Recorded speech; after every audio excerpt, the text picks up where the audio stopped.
Good morning. I'd like to welcome everybody to our April 6th, 2021 City Council meeting. And I'd like to see everybody here. Everybody's here to make me more nervous, but that's okay. We can do it. Roll call, please. Tyrus Carbola, Here. Dave Line. Here. Solmer. Here. Bagwell. Here. Garza. Here. Pledge of Allegiance.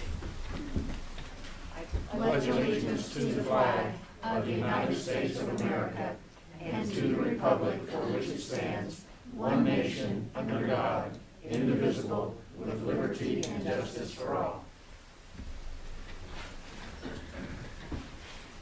Okay, prayer.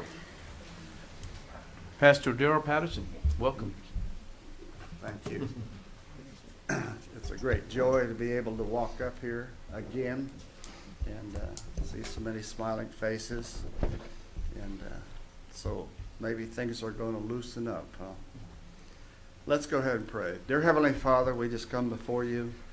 We thank you, Lord God, for all of the bondage that we've been through for a whole year or plus. That, Father, we just thank you for the peace of God that passes all understanding. We thank you, Lord God, that fear has no place to be in a person's life, but maybe common sense and honoring you, Father. We thank you, Lord God, for this meeting today. We thank you for the people that are participating. That, Father, it takes the council members, it takes people's input, it takes so many things to make a city run. And, Father, we lift up this city to you. We thank you, Father God, for blessing it. Blessing it, Father God, to become a great city that people would be proud of. And, Father, we just thank you for wisdom and knowledge to understand how to do and what to do. And, Father, we know there's so many adjustments that have been made over the year. And, Father, there's still more adjustments to be made. And we thank you for these things, the good things, Lord God. In Jesus' name, amen. Amen. Amen. Item 4, proclamations.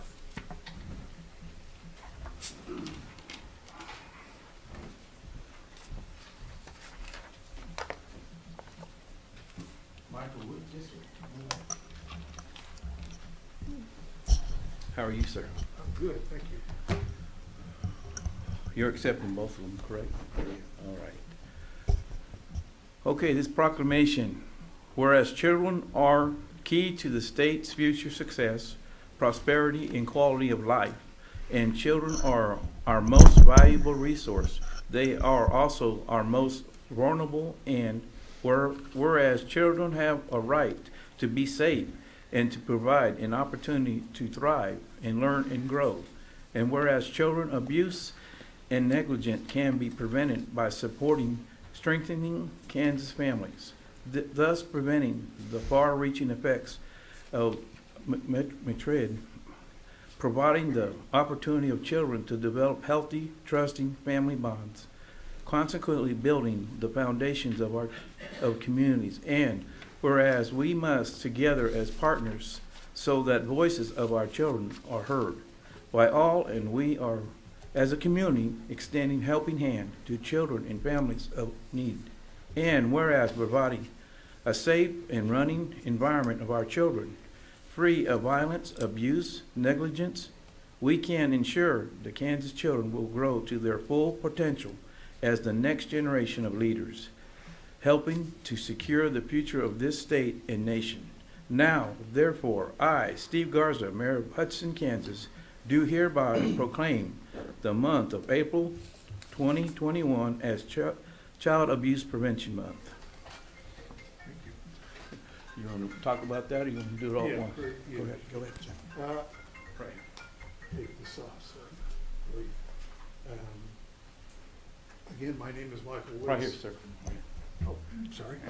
My name is Michael Woods. I am the Kansas Children's Service League's office supervisor for Reno County and the supervisor for the Healthy Families Program. Kansas Children's Service League has provided services for the children and families of Kansas for over 128 years. We are the state chapter for Prevent Child Abuse America, and was the very first state to join Prevent Child Abuse in America. I would like to thank you, the City Council, for your support and your recognition of the prevention of child abuse and neglect. Thank you. Proclamation. Whereas the Reno County Early Childhood Council and other local organizations, in conjunction with the National Association of the Education of Young Children, are celebrating the Week of the Young Child, April 12th through April 17th, 2021, with many activities to celebrate this event. And whereas by calling the attention to the need of a highly qualified early childhood services for all children and families within our community, these groups hope to improve the quality and availability of such services. And whereas further of our community depends on the quality of early childhood experience provided to young children today, whereas high quality early childhood services represents a worthy commitment to our children's future. Now, therefore, I, Steve Garza, Mayor of Hudson, City of Hudson, Kansas, do by hereby proclaim April 12th through April 17th, 2021 as the Week of the Child, the Week of the Young Child, and urge all citizens to recognize and support the needs of our young children in our community.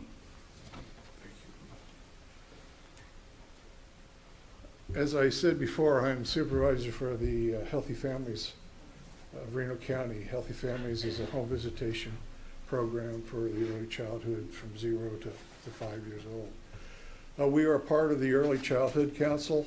The council supports and sponsors the Week of the Young Child and have for quite some time.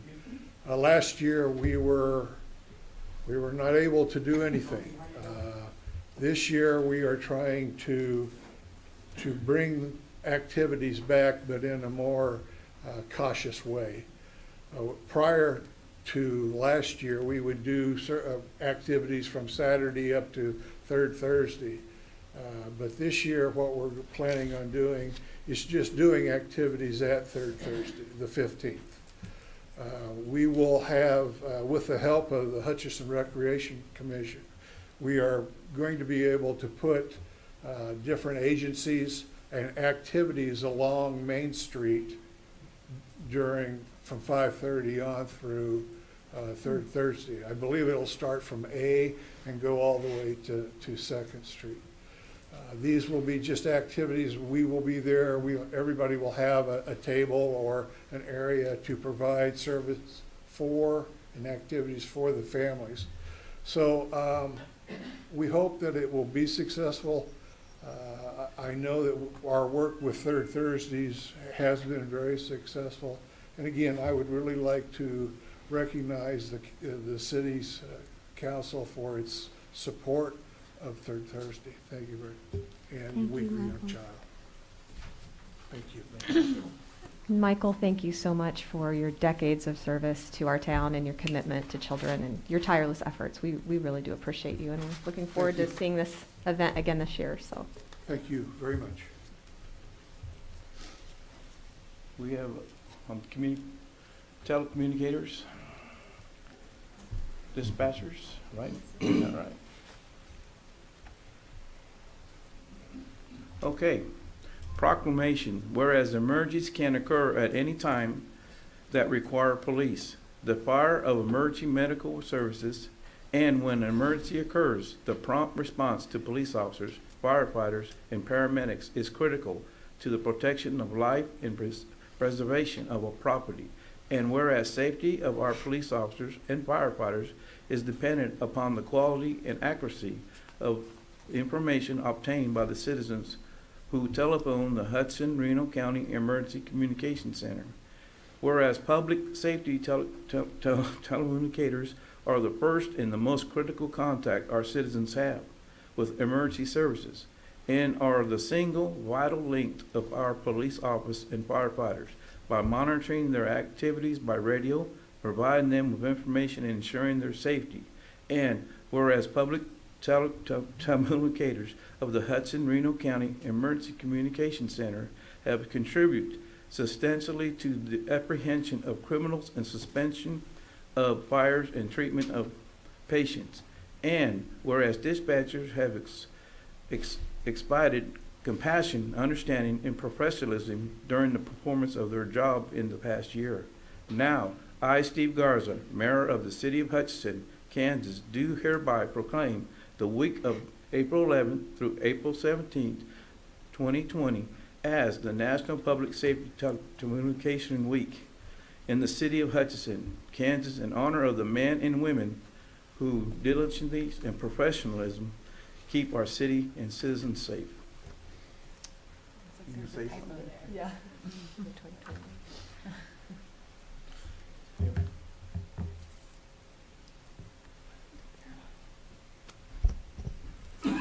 So National Public Safety Telecommunicator Week is our opportunity as a community to really just honor the dedication that our people have in their service to our community from behind the scenes. Your team here at Hutchinson Reno County Emergency Communications is really just an incredible, dedicated group of people.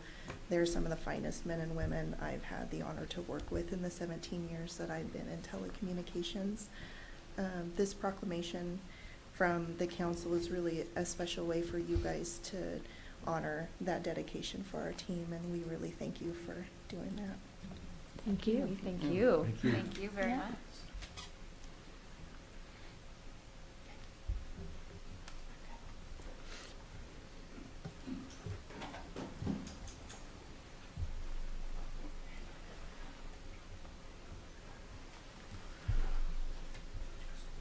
This next item, we're gonna move up the discussion on the Woody Seat project now. So, you wanna come on up, please? Are we gonna have staff present first, or are you gonna have staff present first? The staff here? Typically that's, Okay, once, is it Jeff Peterson? yeah, why don't you sit down just for a minute, let's have staff present first. Staff? Jeff? Yes, sir. Good morning. Jeff Peterson, Director of Engineering.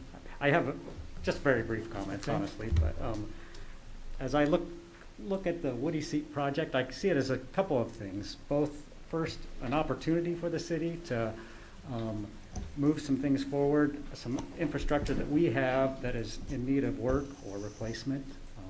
And I also see it as a benefit to the city as far as sustainability going forward.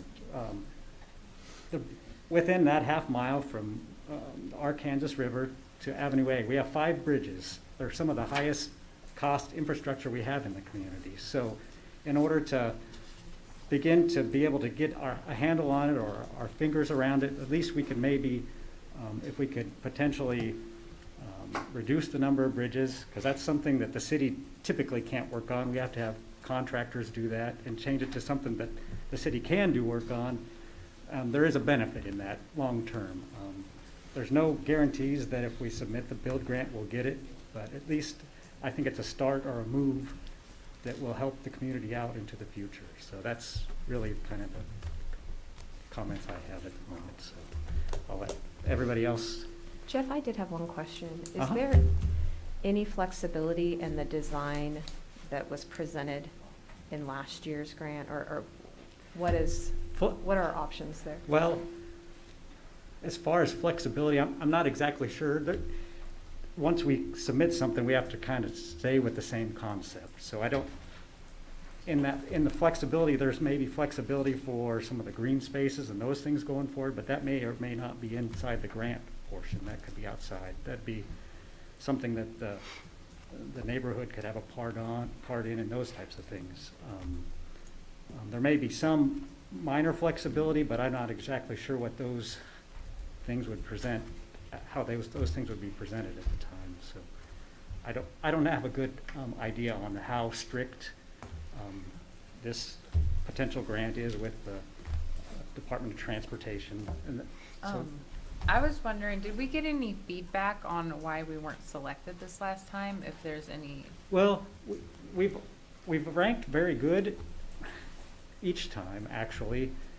And we've been in the pile of projects that could be selected by the people that actually review the applications.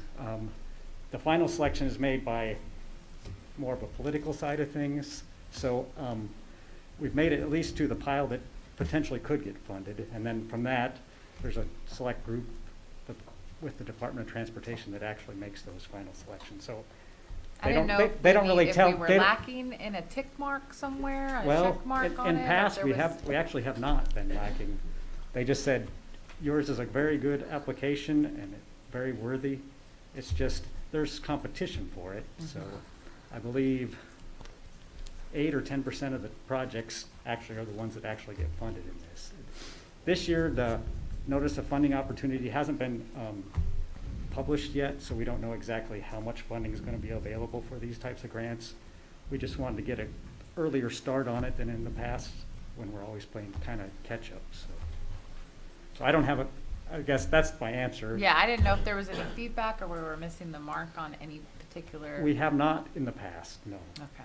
What I was told is that last year, Wichita had that $21 million North Junction build, which is something that affects the entire region. It was seen as something that Yep. affected the entire region. And if it hadn't been for that, we would have been selected. They're not submitting one this year, so I don't know who else in Kansas is. I don't know if you have a feel for that. I believe there was, last year, I believe there was 9 applications Oh, from Kansas that were submitted. We fell into the top tier of those. Mayor, before we get into hearing from the folks in the neighborhood, I think it's maybe an important item that we really have not addressed at this point. I want to talk a little bit about the fiscal impact of this project on the taxpayers, because it's a huge, enormous project, as a emphasis of why it is so important that we, as a community, pursue this build grant.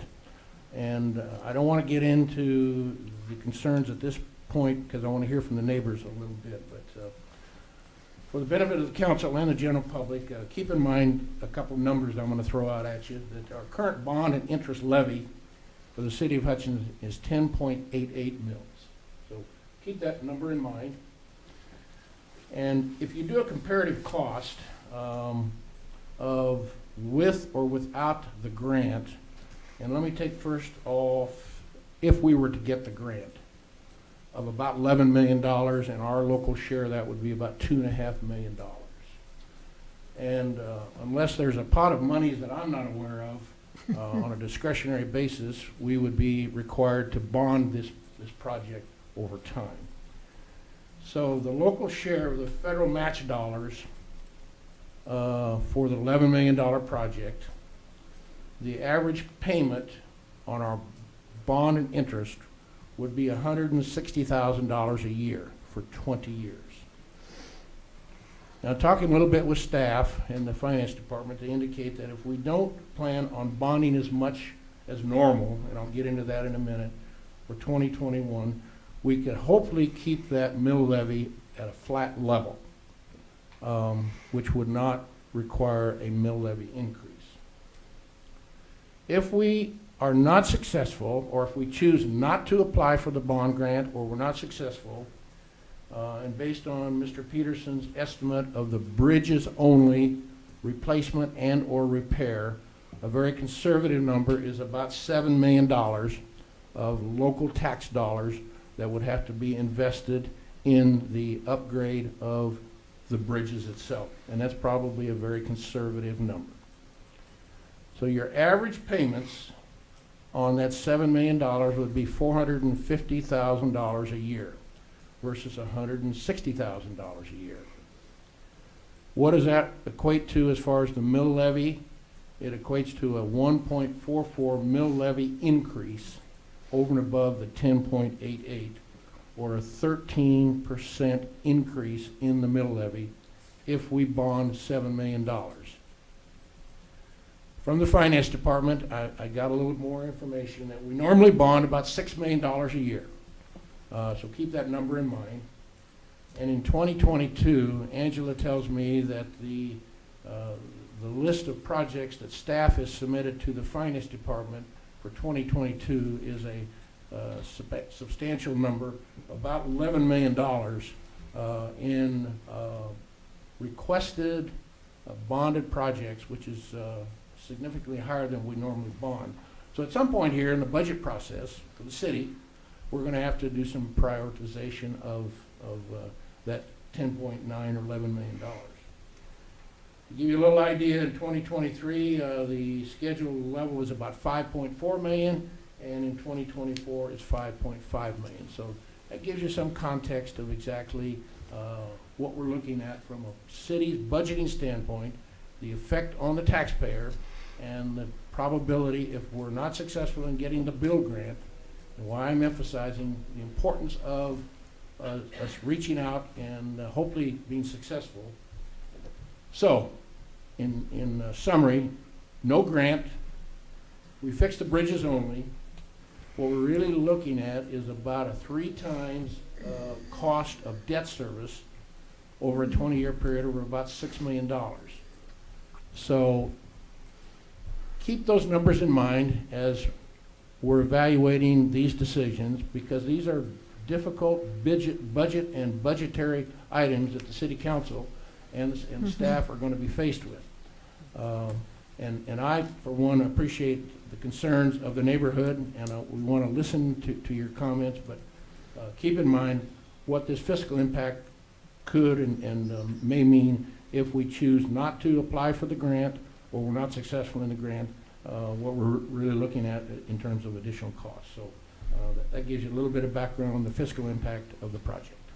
I would also like to add, thank you, by the way, that not only that physical impact, but it's also going to push other projects up. Because if we have around 5 million in those type of projects that we spend a year, and we have to spend 7 million on the bridges, that means we're not going to be able to do any other project. And that means those projects that have been waiting 2 or 3 years are going to have to wait another 2 or 3 years. And we're not going to get to the roads, and we're not going to get to these other projects that affect the city, because we're going to have to push them up, because our entire budget will have to go towards the bridges and then some. So our only option would probably be, we probably wouldn't raise it by 13%, but we'd probably have to raise it by at least 5 or 6%, and then cut costs by not doing other projects and pushing those off 2 to 3 years. So you're not going to have your roads done. You're going to have more potholes. We're going to have to, No fire station. yeah, no new fire station. That would have to Yep. be kicked down the road again. Yeah. And so we have all these projects that we haven't been able to fund yet, that we are still waiting on funding, because we don't want to increase our mill levies. We don't want to tax you more. So we balance it out where we do certain projects every year. And if we're lucky enough to get this grant to where we only have to use up 2.5 million of our 5.5 million that we budget every year for these type of projects, we still have the ability to do some of those other projects without kicking it down a couple more years. So I wanted to say that not only is there a potential for a mill increase, it's also going to make other projects have to go longer. And that is one of the many reasons why I've changed my position on this, because I really believe that position, I've always said that we needed to improve roads down in the south side. I mean, just a few city meetings ago, I talked about how the brick roads look like roller coasters. And this is an opportunity to invest in a part of town that hasn't been invested in for a while. And then on top of that, we're going to be able to save money so we can continue to service the rest of the town as well. So I just wanted to point that out. Okay, Jeff, I got some questions for you, sir. I may have a few answers, but we'll see. Okay, I've been talking to some, walking around and talking to some meetings, and there's some people that weren't here at the meetings that couldn't be here today. Number one, fire protection. Have you got it from the fire department? Are they still gonna have the same times getting to the house that's in that blocked off area? Or they gotta go What clear around? what do you mean blocked off area? Is this fire protection, is it going, they gotta go clear around, they can't go through B Street, they have to go clear around to get to the houses that are in the blocked off streets. Is it the same? It would be very similar, only for the fact that they could go Avenue F around, or they could go around down Main Street, depending on where they're coming from. And I don't know exactly where they would come from and where Steve's here. they Yes, go Steve. to, but I haven't really, I haven't really went into those Right. details at this point. So. Steve Beer, Fire Chief, City of Hutchinson. The impact that it has on our organization with the way the stations are built, we do have Station 5 over at Hendrickson 11. We see minor impact to any citizens as far as service or response times. Okay. Chief, police time, are we gonna have any problems with the police response on that area of town? Jeff Hooper, Chief of Police. No, it won't have any impact on that at all. You know, we have Avenue C, Avenue A still available to us. I wouldn't depreciate our response times to that area of town any noticeably at all. I wouldn't suspect. So. Mr. Jeff? Anchor Inn. I'm concerned about Anchor Inn. They get a lot of truck traffic going through there. You mean Anchors Away? Anchor Way, yes, sir. Mm-hmm. And Anchor Inn too, they get truck traffic's coming down there. That's the only truck route they have, I think, that goes over the bridges. Now the trucks are gonna have to go around. Do you see any way that's gonna affect service to the Anchor Way in Anchor Inn? Are you talking? The truck service coming there. To the trucks that have to unload their product for the Anchor Way. and I the don't Anchor- see that as being a problem long-term. I mean, they would go around the They come down A. roundabout and come back south through the alley where they unload typically, or at least where I've seen them unload. They might unload other locations too. Lighting. I don't see no lighting on the roundabouts plans that I looked at. There's no, Those are details. Right now, we just have a schematic. Lighting, of course, would be included. but there will be some lighting there. Correct, yes. All right. But Okay, I have some other comments, but I'll wait to hear from, have you anything else, Jeff? not at this time. Thanks. Okay, yep.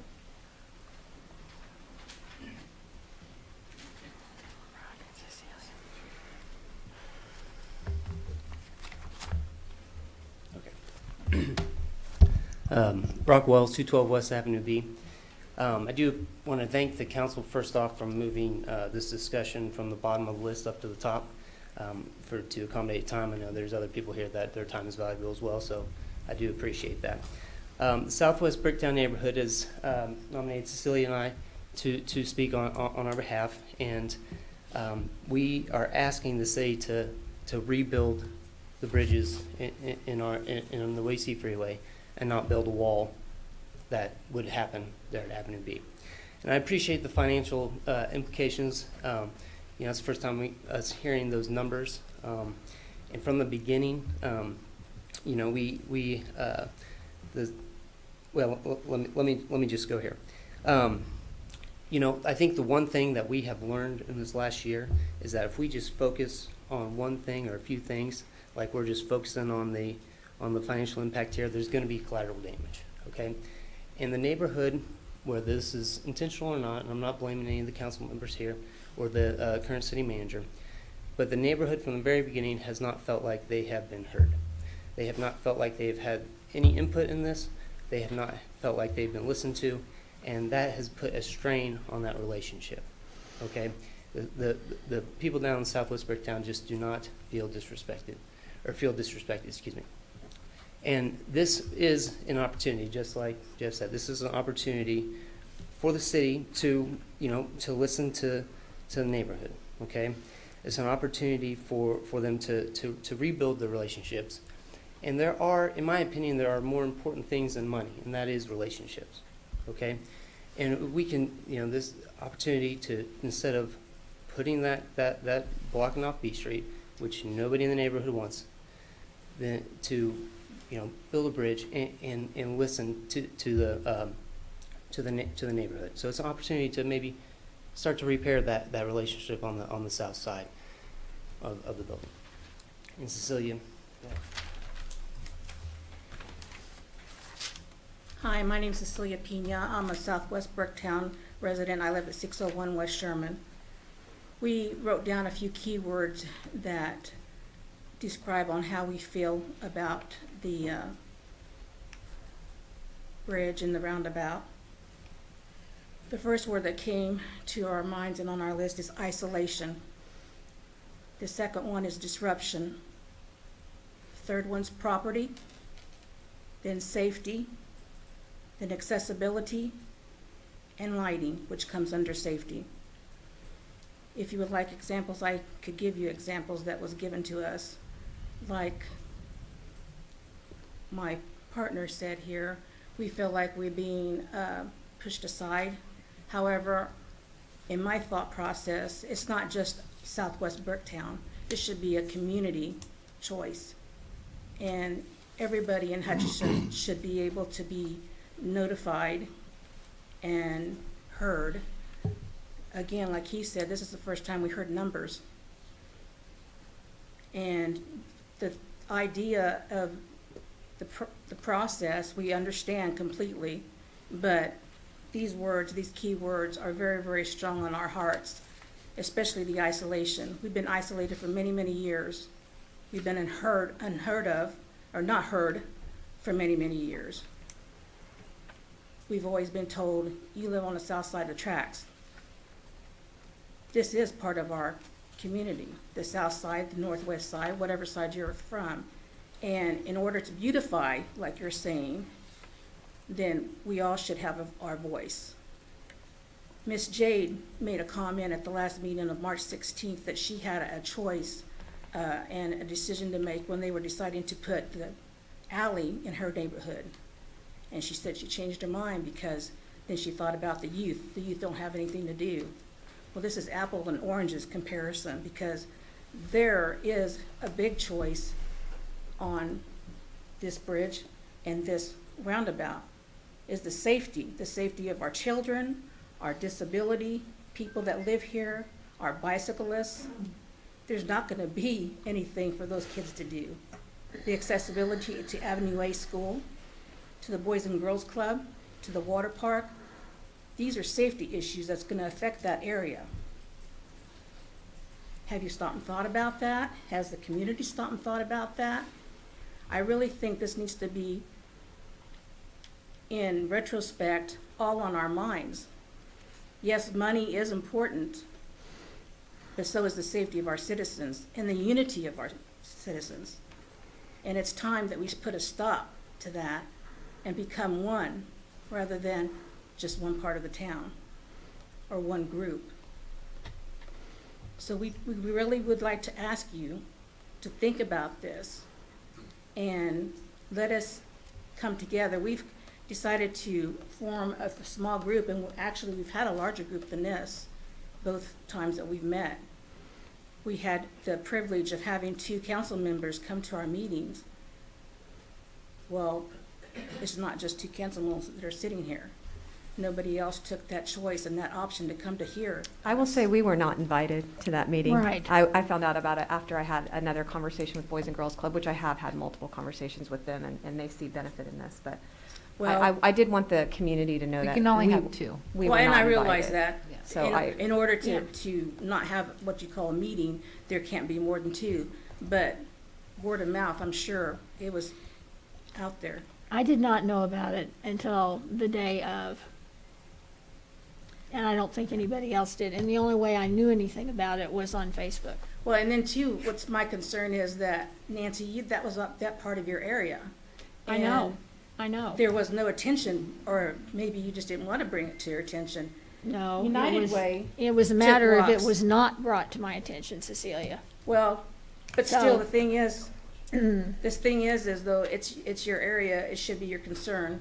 United Way took walks with a group of people when Southwest Bricktown was being built and when the park was being built, which is now Ashbury Park, but now Southwest Bricktown Park. They took walks in that area. There is still a large amount of time to walk that area and make yourself familiar with the sidewalks, with the parks, with the structures, with the businesses. I just think that we were totally ignored, and that shouldn't be that way. Cecilia, given what we know, what are your recommendations for other options for the city to consider. I would like you to see and further research grants available to prepare bridges. I really would think that there's grants out there for that also. Have you researched that to see if that's available? And if so, why can't that be a second option? I think one of the things is we're trying to get rid of a couple of the bridges so that we can lower the costs of future generations. But Sarah, the thing is, those bridges have been repaired, in need of repair for years and years and years. But yet, we still have traffic that comes through there. No one's put a stop to it or put roadblocks up saying, these are unsafe. Why is that? Why can't we? That's in actually time- an argument towards the fact we probably need to get rid of the bridges because they are really expensive to maintain. But And with the grants- I just wanted to go back to what he said. He said we're just focusing on the money. But you're also just focusing on B Street. If you go down one block, there's C Street. And if you go up one block, there's A Street. We're not taking out 3 or 4 blocks. We're taking out one block. You still can walk one block south or one block north. And 2, it actually, the way that the sidewalk design is for the roundabout, it is much safer than the current sidewalk to get from Dollar General to Boys and Girls Club. It is actually a safer for the children to go through that direction. And 2, I think we need to have a sidewalk that kind of goes up around straight to the park as well.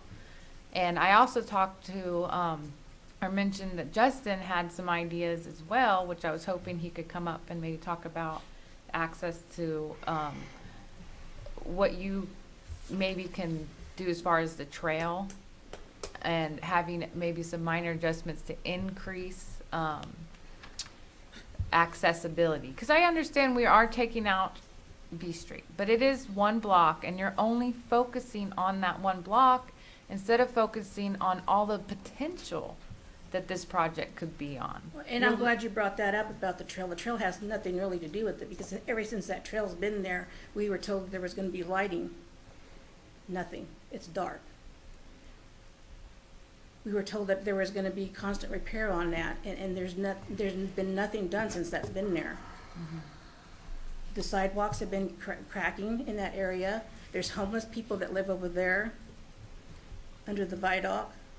You got them that don't have any transportation, so they're walking, so they're taking shortcuts. So you have no idea what's going on down there because there's not anybody that's taking that into consideration. Those homeless people don't have a way to walk. Some of them are disabled. Some of them are old. Some can barely walk, period, you know, and you're asking them to take different routes. People take shortcuts. Again, I've told this in many of our meetings. I live on Sherman and Van Buren.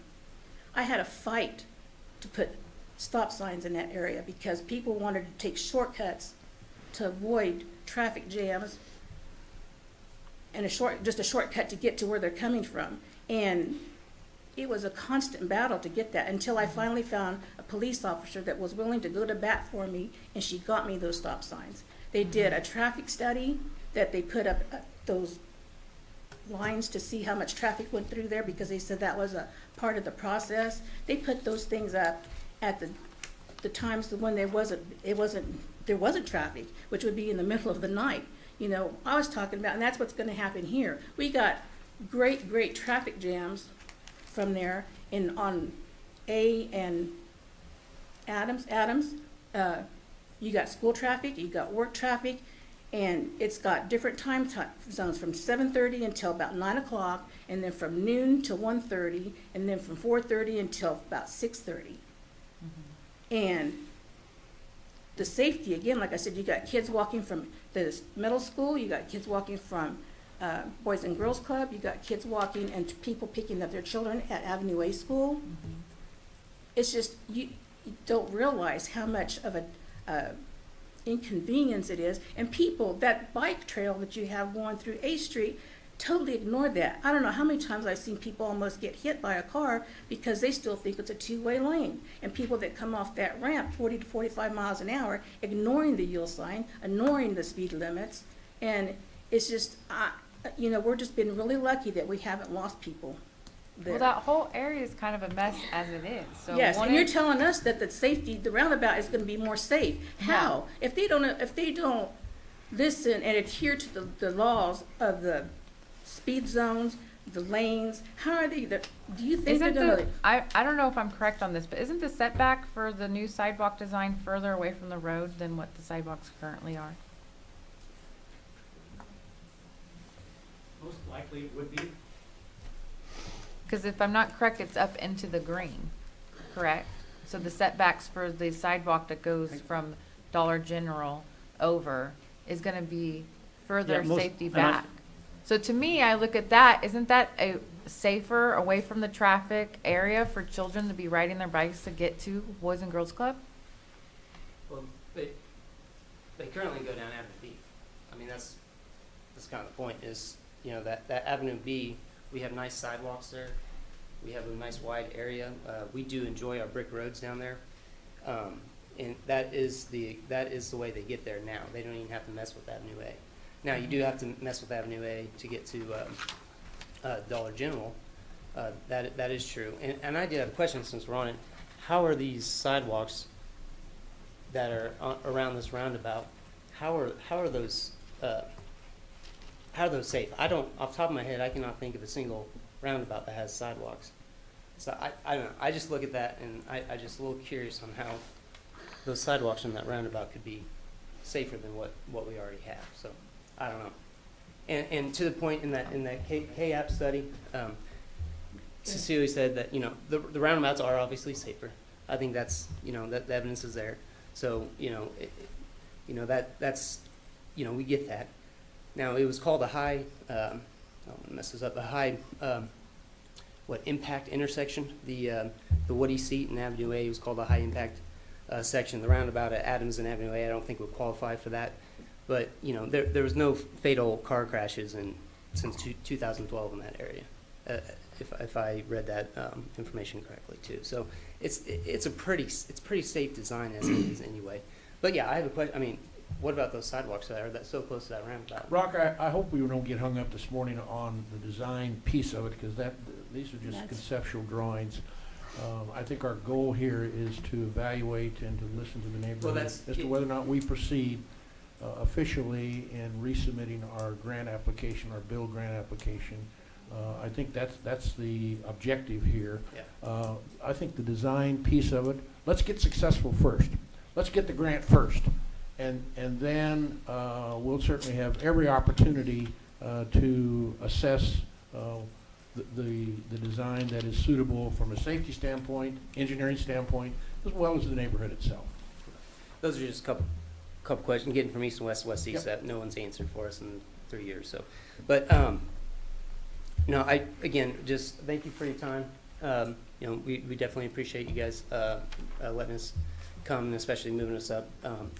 And again, would just like to reiterate that the Southwest Bricktown neighborhood is, you know, in unison on wanting to just rebuild those bridges and not cut off B Street and how it is. So I just want to reiterate that.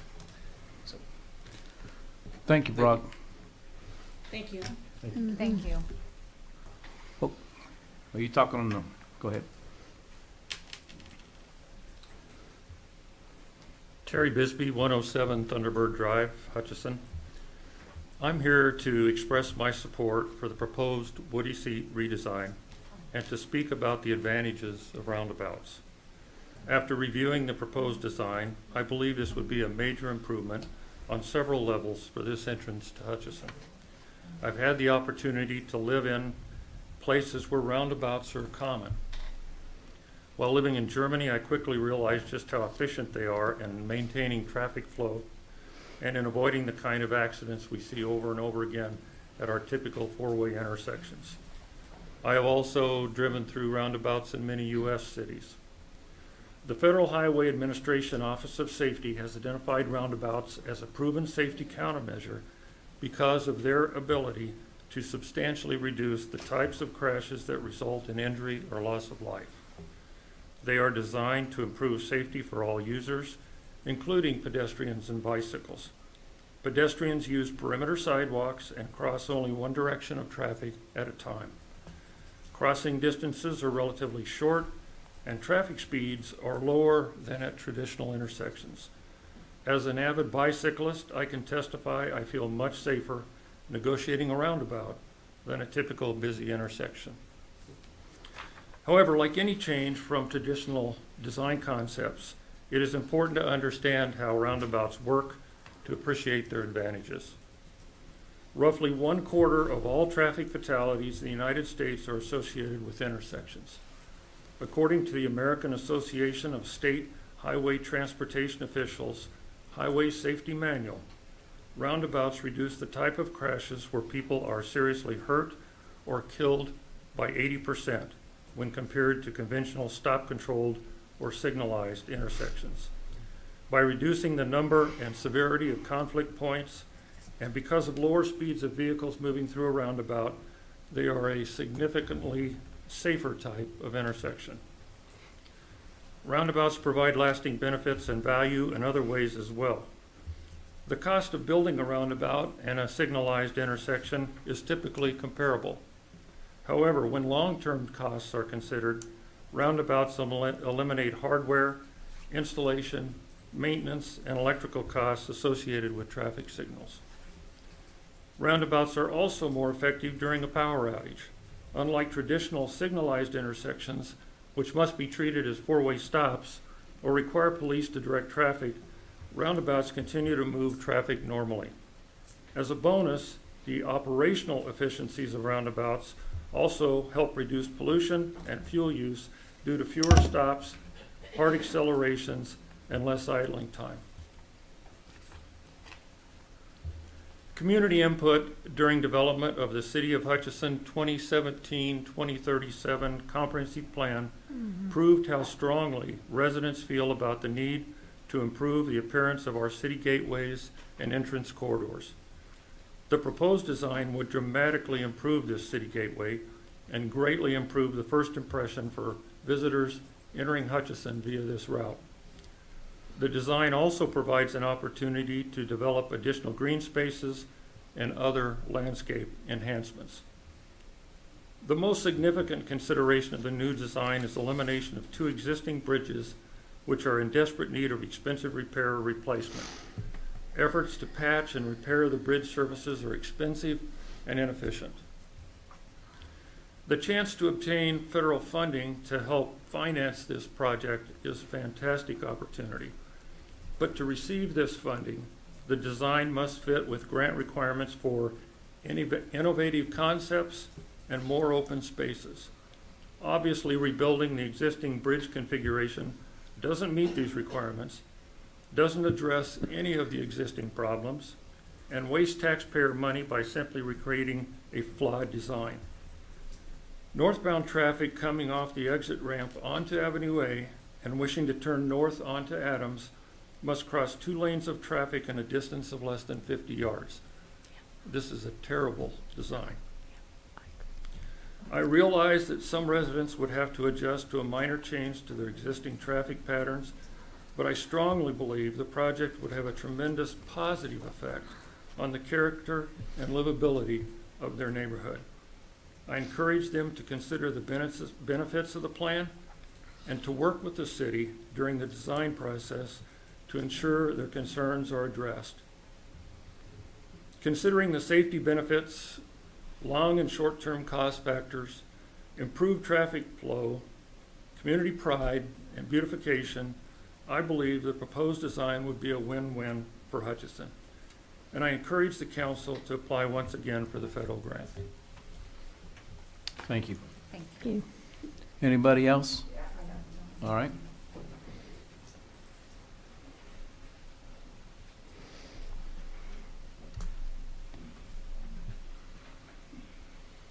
Hello, my name is Licia Capum. I live at 425 West Avenue B. If you do close the freeway, where was it end off at? At C Street, right? If we closed off this bridge, where would the exit from South Hutch come off at? Off Avenue C, right? Avenue A. Avenue A. Avenue A. But if we stopped it and We're not fixing it at all. Where would it go? You're saying we're gonna get rid of the bridge, right? Mhm. Where's the exit gonna be at? On C Street, right? On Avenue A where the roundabouts are. Aren't you gonna close it? No. You're not Oh, gonna you close mean it? while during construction? Yeah. Would it be routed to the other bridge that goes? They'd probably go through South Hutch and come out on Main. And Yeah, come on come on Main? Main. They would close? Yeah, They would or have- F. Oh, F and Yeah. F. Okay, I live on Monroe and B, and it's heavy traffic. Yeah. And so my son's out there, my dogs are out there, and if you close Avenue B, more traffic's gonna come down Monroe. That's what I don't understand, is the beautification, if you just fixed the bridge and fixed everything here, it would be pretty. It's still pretty. We love Bricktown. We like the bumpy roads. We like how it is. So for me coming up here, seeing that you want to close my street, I've lived in Bricktown. I'm 35 years old, and I've lived in that area for 30 years. That has memories, the bridges, the walks, the sidewalks are perfect to me. But seeing how you're going to put a traffic circle on Avenue A and Adams is ridiculous to me, because there's not much traffic there. There's no reason to. You're just going to slow traffic down between the Anchor Way having their traffic coming around and hitting that traffic circle, and then the bank hitting that traffic circle because I bank there. I'm going to have to take longer routes to go there. That's what most of the people who live on B Street travel down Avenue B, because it's easier. We go slow, we go there with our kids. Avenue A is a little bit more traffic because of the bridge, and we have no problem with it. We don't have a traffic jam. With that traffic circle, it will become that. Because when you go down from South Hutch and you come down that bridge, you have the semis, you have all those traffic. Now, you're gonna have that traffic circle, and it's gonna jam up. That's my concern, is I walk down that street with my dogs, with my son, with my nieces and nephew, with my family members. And with that, I see a traffic jam of me getting hit by a car. That's my concern. And I think that when we get into, if we get the grant, and we need to consider those kind of things, I would encourage communication between the council, because we could all, I believe that if we were to do more work in, like off Madison Street, Avenue C. Madison doesn't go, it's the one that concerned me. Madison Street is between Avenue B and Avenue A, which the kids go to school. I live there, so when they take Avenue A, they drop their kids off and they go through Avenue B back out. But if you block that Yeah. street, they're gonna turn around and have a traffic jam. Madison Street is Unless a very we narrow did, street. and that's one of the reasons why I said maybe we need to take a look at Madison Street and Avenue C. Okay. Because if we improve that, then you would have the option to go down one block and use Avenue C, much like how you currently use Avenue B, and it would only be one block diverted. Avenue Instead of C? having to go through Avenue A. Now, Avenue C is not as wide as Avenue B. I'm assuming that's probably what you were about to say. Yeah. And that's something that maybe we need to look at, or any kind of improvements to make Avenue C more drivable. I think those are the So types now of I have to affect discussions. Avenue C people, when their traffic is very, very low, now we gotta switch it and give them more traffic, which they're not used to. Well, maybe the people on Avenue B, will like not having so much traffic now. I actually don't have it, because we don't have that much traffic. We have the people Well, who you go in. just said Well, that a bunch of traffic goes down With- B would during now the be school going down time. C, and now you're During saying school there's time. not much traffic. Well, the traffic between that time is when school comes, that's when there's Yeah. kids, that's the concern. I understand that change is scary, and change can be hard. I have a question for the council. Have you guys ever drove around Bricktown? I do, because my child Lots of goes times. to Boys and Girls Club. I've been a member of Boys and Girls Club for years. Boys and Girls Club is one of the main things that got me and my kids the ability to have someone to watch my child while I worked at Sonic on 4th Street.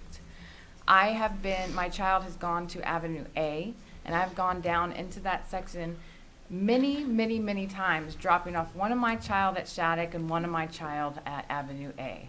So yes, I have been there. Boys and Girls Club gave me the opportunity to be where I am today. So Have you yes. ever witnessed a car crash on Avenue A or Avenue B? I think I the don't answer is think no. we need to focus on that as much as this is an opportunity to invest millions into that area. To make it look pretty instead of looking efficient. If you fix the bridge, it would be more efficient. It wouldn't be more efficient because of the long-term costs Again, that are costs, associated with costs. bridges. Okay, guys. I think what's trying to be said is that, yes, there's gonna have to be some rerouting, and I think the main point should be focused here is that we're wanting you to hear our concerns. And that way, if the grant does go through, that when we come back with you again and say, these were our concerns, this is what our concern was from the very beginning, that you've heard them before, and you're not gonna be surprised and say, hey, well, this is the first time we're hearing it. We wanna be heard, is all we're asking. We wanna be heard, we wanna be, voice our concerns, and the rerouting, yes, in time, it'll probably be, something we have to all get used to. But the fact is, then you got another cost on top of what you were saying that the bridge is gonna cost, another cost of road repair. Are you gonna apply for a grant for that too, to do road repair? Because with the more traffic is gonna be more wear and tear. See, so that's the things that we want you to look at. Yes. But the cost to repair roads are significantly less than the cost to repair bridges. That's my thing. Right now it is. Yeah. But in the future, you know, God willing, I'm still here, that cost is gonna go up because of inflation. So, again, we just wanna be heard. And I fully understand that completely. I asked many questions on before, I think the council can contest, that I asked, is there any way to do this and keep the access through B Street? Can we build a rocking bridge? This grade is too high.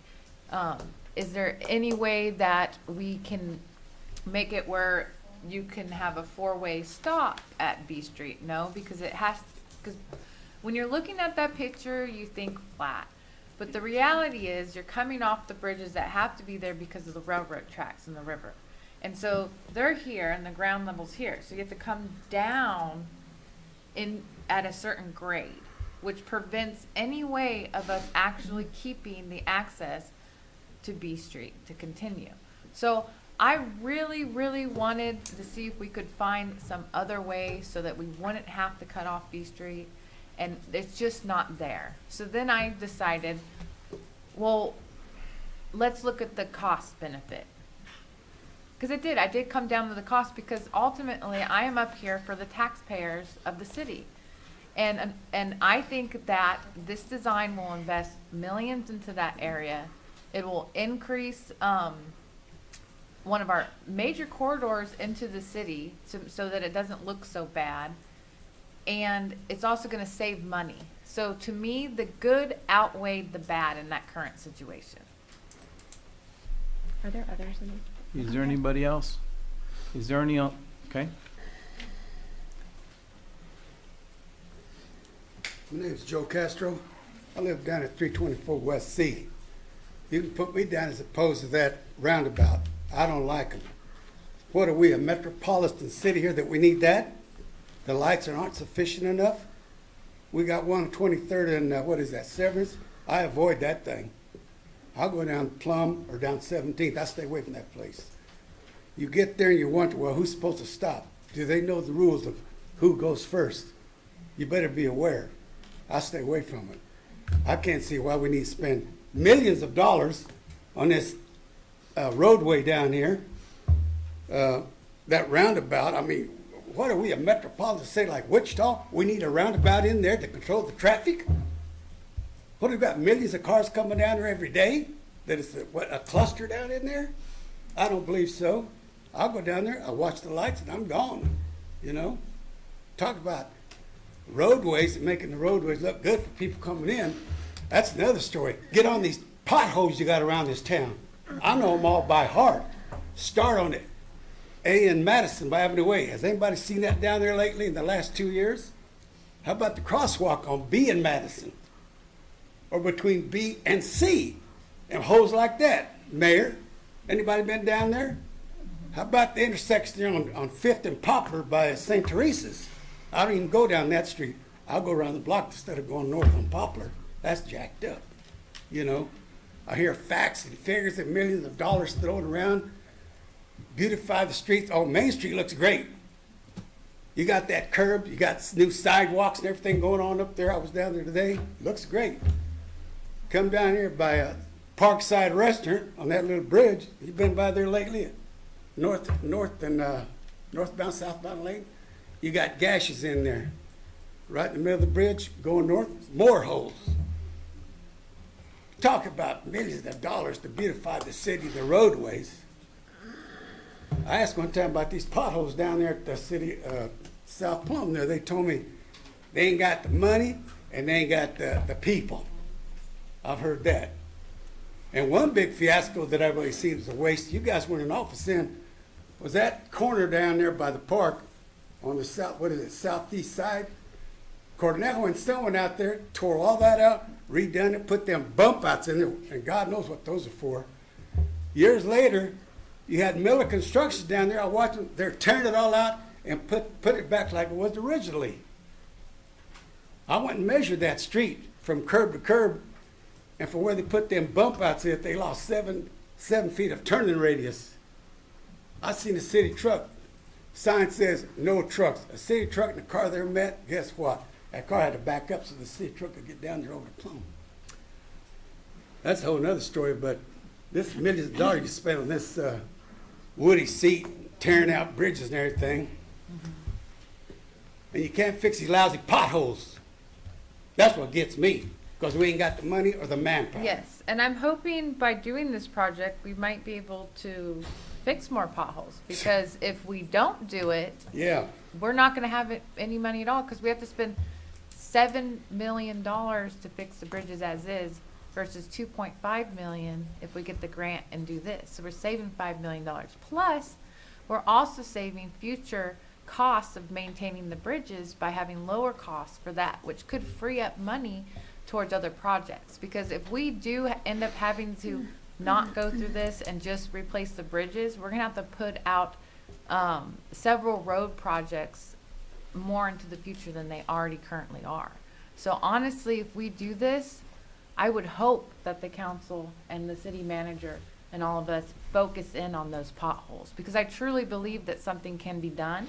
And that's one of the reasons why I switched my mind on this, because we need money and we need to start paying attention to our roads and our infrastructure and those core services like the fire department that needs to be built.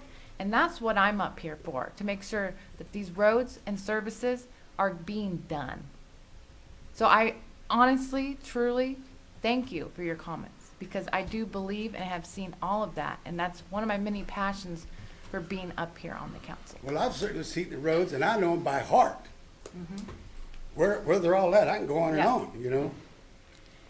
Thank you for your comment. Yes, sir. Thank you. I appreciate it. Thank you, Mayor. You bet. Thank you. Is there anybody on the phone that'd like to comment to this?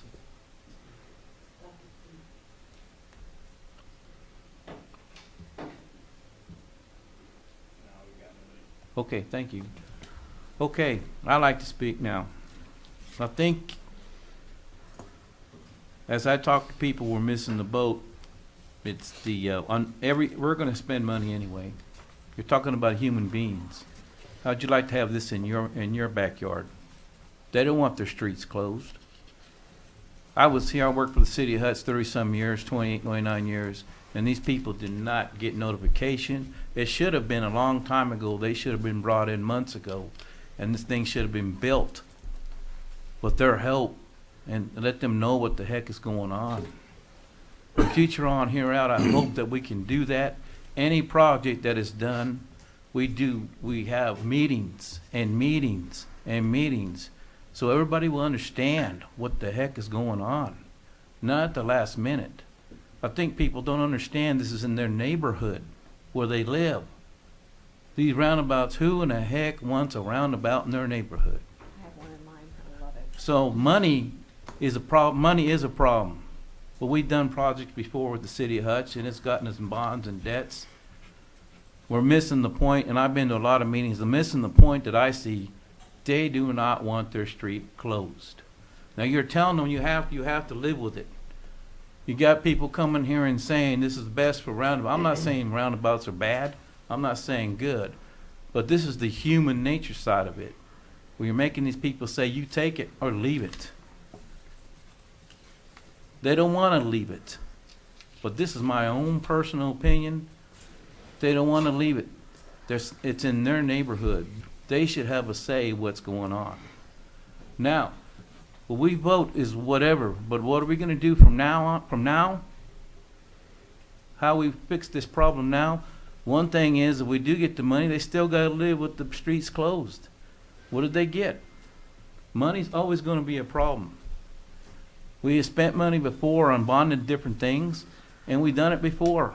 So I know money's a problem, and I look at money as being a city council member here. But I also took, when I came here to the city of Hutchinson up here, sitting here, I said I was going to be a spokesman for the people.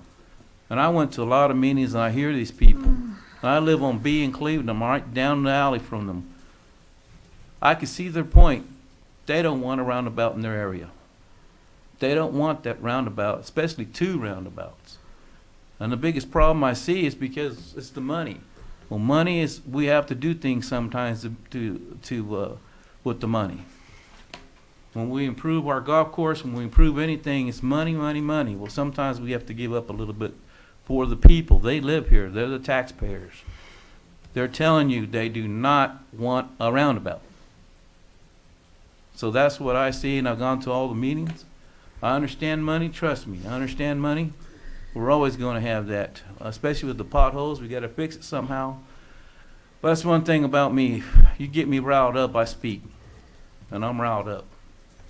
I know roundabouts cost less, and they cost less to run. But my opinion, we're talking about people that is in their neighborhood.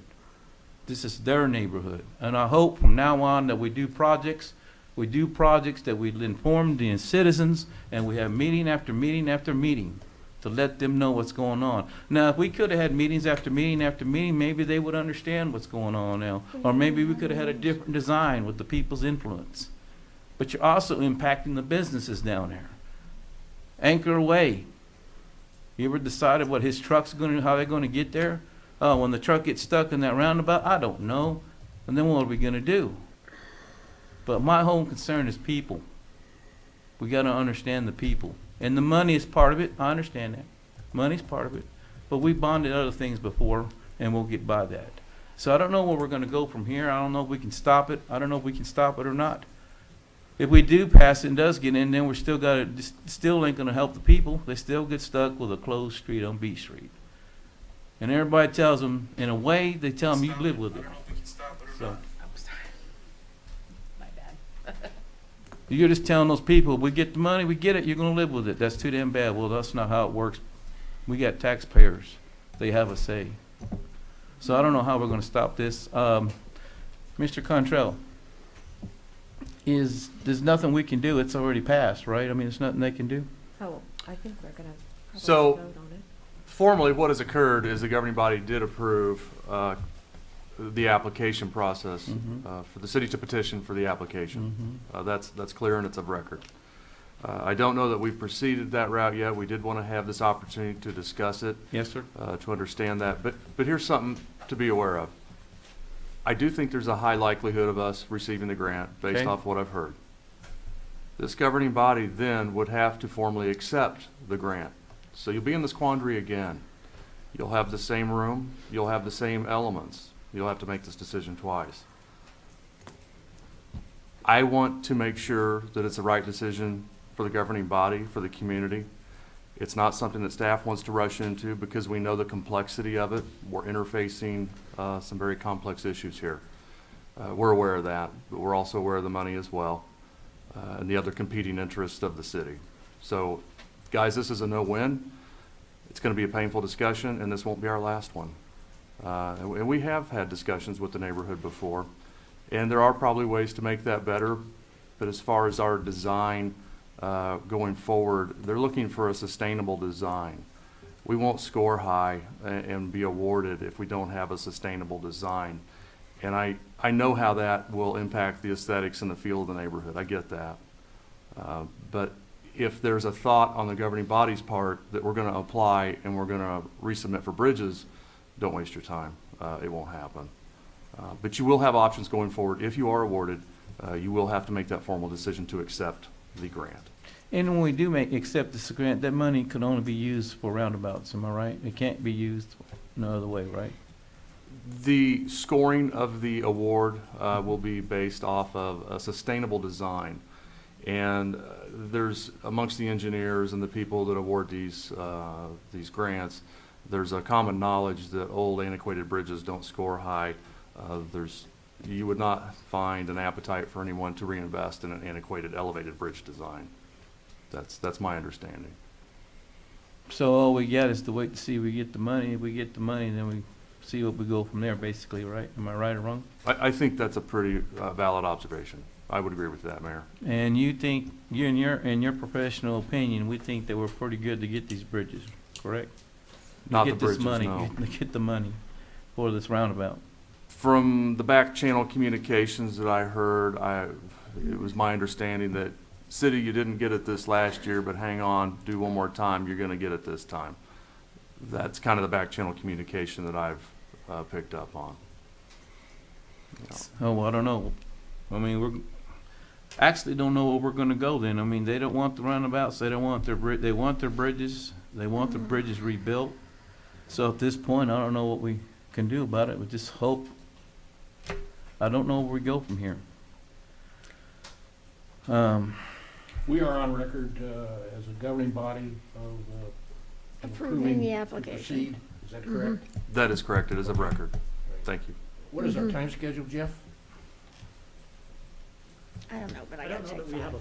a formal time schedule at this point because the notice of funding opportunity hasn't even come out yet. It's due to come out by the end of April, and then we'll know a actual formal schedule on the submittal or reward too, so. Have you examined, or will you intend to examine the previous application to see if there are any Absolutely. substantial or other enhancements that could improve our grant application? Well, so far, we just really have the schematic, and it's based on that schematic, what our grant is. Some of the details, like moving sidewalks around and those types of things, that's a design thing. Right. It's not a grant application thing. Right. Those are more like lighting and those things. Those things are considered as the design goes forward. So there would be opportunities for the community to have some more discussion of that as we move forward. But at this point, enhancements are difficult to put on like little individual items in Okay. this. So it's more of a box, and then we got to fill the box after the grant, we get the grant on some of those items. So, does that make sense? Or? Yes. If we stop this, we say we don't want this today, and we apply for new grants for bridges, is that yearly down the line or what? I mean, could that be done or not? Mechanically, you'd have to rescind the original action that was taken by the governing body for the application for the build a grant. Go ahead, Jeff. There is, we have looked at potential grants for bridges. It's a state project or a state option. The maximum for a bridge, and it's competitive also, would be $1 million for the cities or the state's off-system bridge program. We have 5 bridges, and all of them need some work on it, so there'll be work on all of them at the same time. But one potentially would be, Avenue B would be replaced with that. So, and that's the estimated cost of Avenue B would be about $1.5 million to reconstruct. So you're telling me it costs $1 million, $1.5 million for one bridge and $1 million for the other. So tell me if I'm wrong, that's $5 million, am I right? That's $5 million, but then we also have to resurface and do work on the off ramps and on ramps and those So, types of things too. say we put another So two- we have about $7 million And that's just not one bridge, we repair all the bridges, correct? Correct, and that's also included in the grant application also. That'd be included in the grant that we Correct. would provide, right? That would be the build grant it is. In the off-system bridge program, you can't include any of those costs in the grants. So in your professional opinion, let's give it $8 million. So we can repair all our bridges and everything for $8 million, is that right? Well, I don't know that I can say that We because don't some of know those that. bridges have a good assessment on if they're a replacement or a No, I don't mean to put you in repair. okay. So we could spend 8 million, 8.5 to 11 million. I mean, the state will pay, or it's 2 million that we have to pay on the roundabout. So we, probably 6 million. That's a lot cheaper. I mean, 2 million towards the roundabout when we get it, right? But that also includes all the bridge work too, On the bridge work, right? correct? Okay. On the remaining bridges. And how long would it take if we applied for this? How long would it take? We applied for the bridges grant. Probably take about the same amount of time, actually. It'll take the same amount of time for us to get word whether we can get the bridges repaired? Yeah, Right. I would guess so, because there'll have to be an engineering assessment of those bridges, and then we'd have to go through, it's scheduled through KDOT, so it's a KDOT letting, and there's timetables on that also, so. So we could go for a grant for bridges at the same amount of time that we're going for the grant for the roundabout, right? Theoretically, Mm-hmm. it would be quite a bit of running around just to try to do two options. Do we get turned down on a bridge product? Do we get turned down for it? I mean, is the What do you same mean? thing, is the same process? We apply, will they turn us down? I mean, they could, They could. both options could. So there is another option. We could go and get all our bridges done for 8 million. But there is an option, right? Steve, the maximum amount of money you can get Is from a $1 state million. grant is $1 million, Okay. period. Correct. And they Okay. don't cover off-ramps, adjacent We sidewalks. just got $1 million for the Apple Lane project, correct? From Correct. KDOT, That was in the cost share program. the cost share program. Thank you. So my whole point of it is, there is another way. That's my whole point. There is a way, it would cost about $6 to $7 million of city funds in that option, where it would cost $2.5 million with the build grant option. So I would say that, in my point of view, as a citizen, as a city council member, these people want their streets open. I say we apply for the bridge grant and don't go any farther with this one. That's my personal view. It's up to the rest of the council. That's what I say. Jeff, I had one question. I appreciated the comments from the residents. It was great that they took time out of their day to come here and give us their thoughts. I heard, this is the first time we're hearing this on the fiscal impact. And I don't want to in any way denigrate the efforts that staff has made to reach out, because I know there have been multiple meetings. I mean, the mayor talked about multiple meetings he's gone to.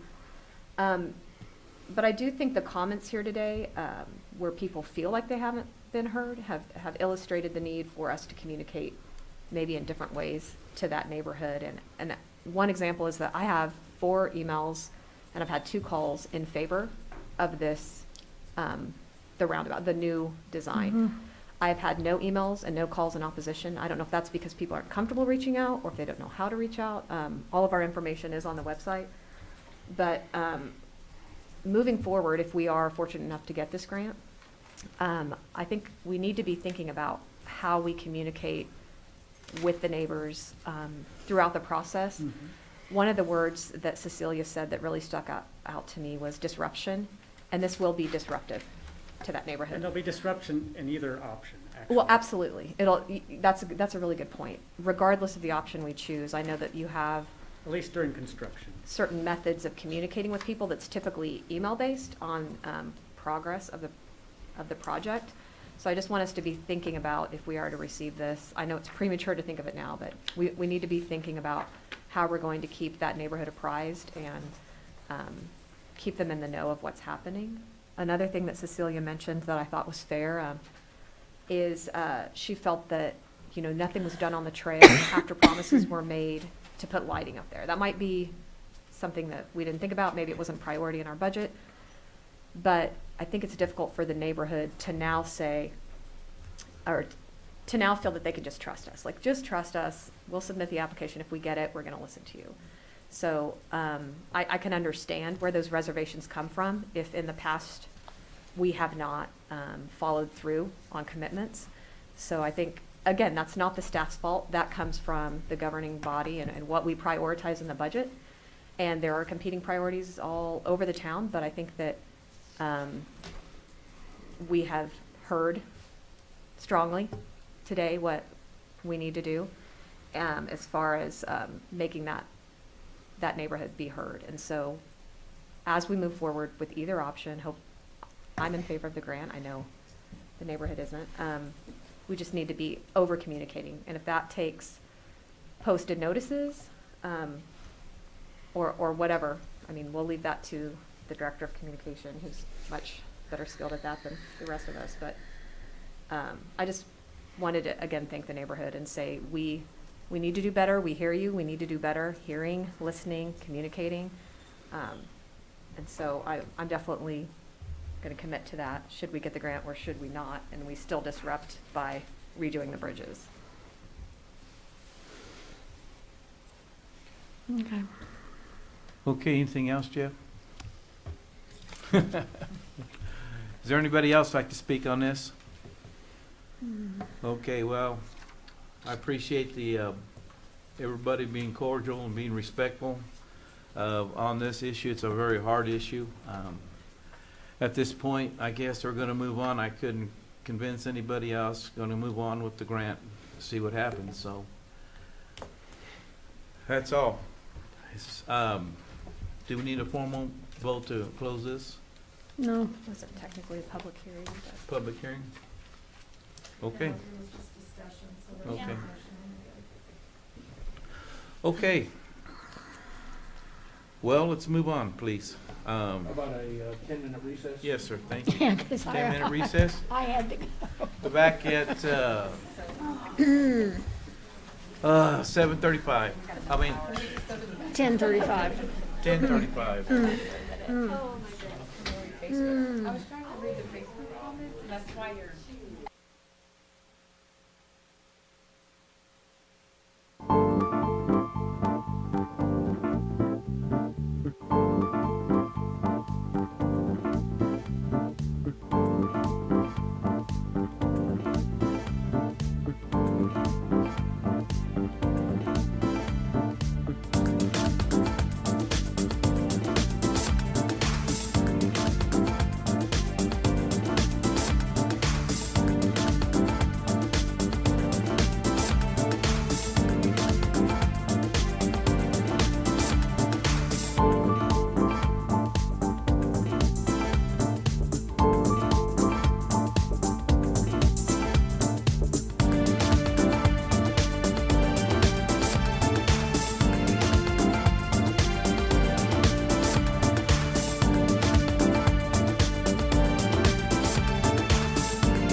I just wanted to provide an update, which we've been doing annually because we do receive a percentage of sales tax funding. As it was for all of us, 2020 was obviously very difficult. We ended the year with a $600,000 deficit. We were projected to hit a $150,000 profit, but while the deficit to the P&L was significant, we actually ended the year in an incredibly strong cash position. We ended the year with over $700,000 in the bank thanks to the various COVID funding mechanisms that we were able to take advantage of. But I think the biggest thing for us coming out of the pandemic is what we learned and how we created opportunity out of crisis. If you follow us on social media, in 2020 we had a robust digital presence on Facebook, on Twitter, and other different channels. And during the pandemic, obviously people weren't coming to the Cosmosphere, so we were trying to figure out how we could take the Cosmosphere to the people. And that's through virtual and digital opportunities, which really allowed us to determine that there's a business opportunity out there to create virtual and streaming products, specifically for education. We hear from teachers, especially during the course of this last academic year when kids were forced into a hybrid model, that they needed digital and virtual content. So the Cosmosphere over the last year has been in the process of developing a product channel of virtual and digital content, which we've been able to create and launch. And it's for us a way to create an opportunity for the Cosmosphere to act more like a traditional business. You know, we hit the deficit in any given year. We're going to be in a deficit or we're going to be at a profit. My challenge to my team is how do we hit profit every year? How do we become financially stable? Obviously the sales tax is a huge portion of that. Without the sales tax, last year it would have been dismal. As we go forward, the sales tax will continue to be a primary revenue driver for us. But I want to look at how we can create new business that doesn't rely specifically on people coming to the front door. How do we create opportunity that allows the Cosmosphere to achieve financial stability on any given year? And that is the investment that we are making right now on the virtual and streaming opportunities. It doesn't say we're not going to continue to improve the physical facility, the plant. Obviously, we're a tourist destination for the community, for the state, for the region. Since the fall of 2012, we've put over $5.5 million back into the facility. Last year, we reopened a new gallery as well as a new STEM hands-on activity area for kids aged 2 to 5. Unfortunately, had to close those the day after we opened them. But we are investing, which for us, if we invest in the Cosmosphere, means we're investing in the community. Because community is able to come and enjoy the museum free of charge.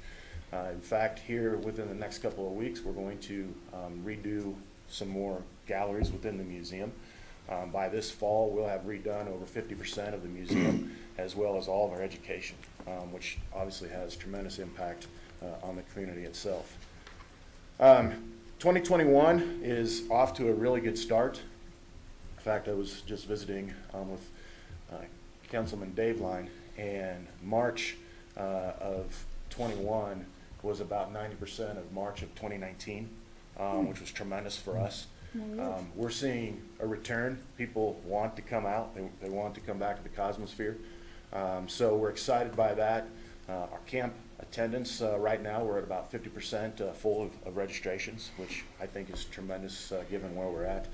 Obviously, the sales tax continues to hold strong here locally, which has a positive benefit for us. So I am very optimistic about 21 and about the future. But more importantly, I'm excited about what the Cosmosphere of the future holds as it relates specifically for the jewel that it is for the community, but more importantly, an opportunity to create revenue channels that will allow it to become financially stable. And finally, I will say we are projecting to end the year in a very strong cash position as well, going into 22. So we're glad 2020 is behind us, as I know we all are, but very optimistic about this year and the future. With that, I'll entertain any questions that council might have. Jim, I'm really happy to hear that the Cosmosphere is going strong. I know a lot of museums and other educational nonprofits didn't make it, so glad that the relief came in handy because it's definitely a jewel in our community and one that I hope is here for the next. Well, I appreciate that, and I can say that last fall, we weren't sure what the future looked like. Fortunately, that we got past it. A lot of our colleague institutions haven't survived. American Alliance of Museum estimates that a third of all museums who closed during the pandemic won't reopen their doors. Fortunately, we were able to reopen and are now seeing a very significant return in terms of our attendance. Good. I see going forward, a couple of years ago, there was a conversation you all were having with the folks up in Overland Park about a project. Was that terminated, or how does that stand? We have continued to have conversations with Kansas City, Missouri. Kansas City, Missouri? The Overland Park project died in 2018. Oh. Kansas City, Missouri had interest in a Cosmosphere satellite. Those conversations have been put on hold for the obvious reasons. We have to take care of home base first and get past all the challenges that we have faced last year. I still think a satellite in Kansas City has merit, but it remains to be seen whether we'll revisit that or not. Is your bookings, I mean, used to have field trips the end of the year of the schools. Right. Is that still going on, or the pandemic? Yeah, that's a great question. So part of the reason why we're creating a new revenue channel is because during the pandemic, the bookings dried up. I mean, we went from servicing 13,000 to 14,000 school kids to zero. So we have to figure out a way to get our content into the classrooms. I will tell you, though, that here within the last couple of weeks, we've seen a return of schools coming back to the Cosmosphere. We're seeing an uptick in calls inquiring about field trips, and then scout programs on the weekends have improved significantly as well. So I don't think we'll ever see a return to probably where we were previous to the pandemic. I think we will see a strong return, but that also is why we're investing on digital and streaming products. I got a real personal question for you now. What's the difference between Houston's place and ours? What's the difference between the two? We're better. Okay. No, it's a really good question. Space Center Houston is the visitor center for NASA Johnson Space Center. They're a larger facility, a good museum. I will say ours is better because we tell the story of the space race from both sides of the former Soviet and the U.S., whereas they just tell the story of the U.S. They have a Saturn V, which we don't, unfortunately. But they're a good colleague institution. They do similar education programming. They don't have quite the robust in-residence programs that we do. They don't have a campus that has dorm facilities like we do with HCC. So that partnership allows us to do some things unique that otherwise we wouldn't be able to do. Are we the only two in the United States, Houston, and this one here? No, there's a handful of air and space museums across the country. Kennedy Space Center has their facility, the National Air and Space Museum in D.C., Museum of Flight in Seattle. So there's a fairly robust list of air and space museums across the country. Yeah, but we have the Apollo. Am I right? Again, we're the best.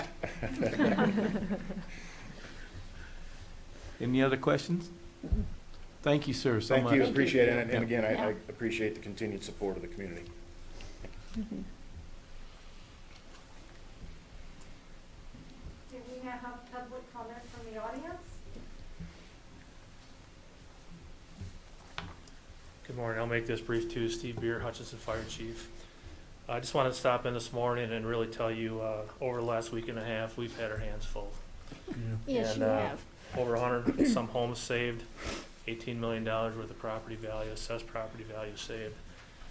But we couldn't have done it. A lot of times the fire department gets the glory at the end, but there's a lot of people on the back end that make us successful. And I think it's important that you know that. And I want to first start out with our IT department. The computers that we have in my pickup trucks and stuff that my staff have that we didn't have years ago help us mitigate these situations. And Joseph from the IT department, he keeps us running every single week. And it's a testament to the IT department and their commitment to making the best that we can be. The second agency is really, it was our dispatchers. Our dispatchers are phenomenal people. We had over 80 fire trucks, units on scene, and helping through mutual aid compacts, and there's a lot of communications that go down. And these people, it's just an overwhelming experience if you've ever been in a dispatch center. That ties into our local police department. Whatever we need, anytime, day or night, that partnership is stellar. And next goes into Jeff's department, engineering. Sometimes we don't think of that type of stuff, but our GIS department is top of the world, top of the class.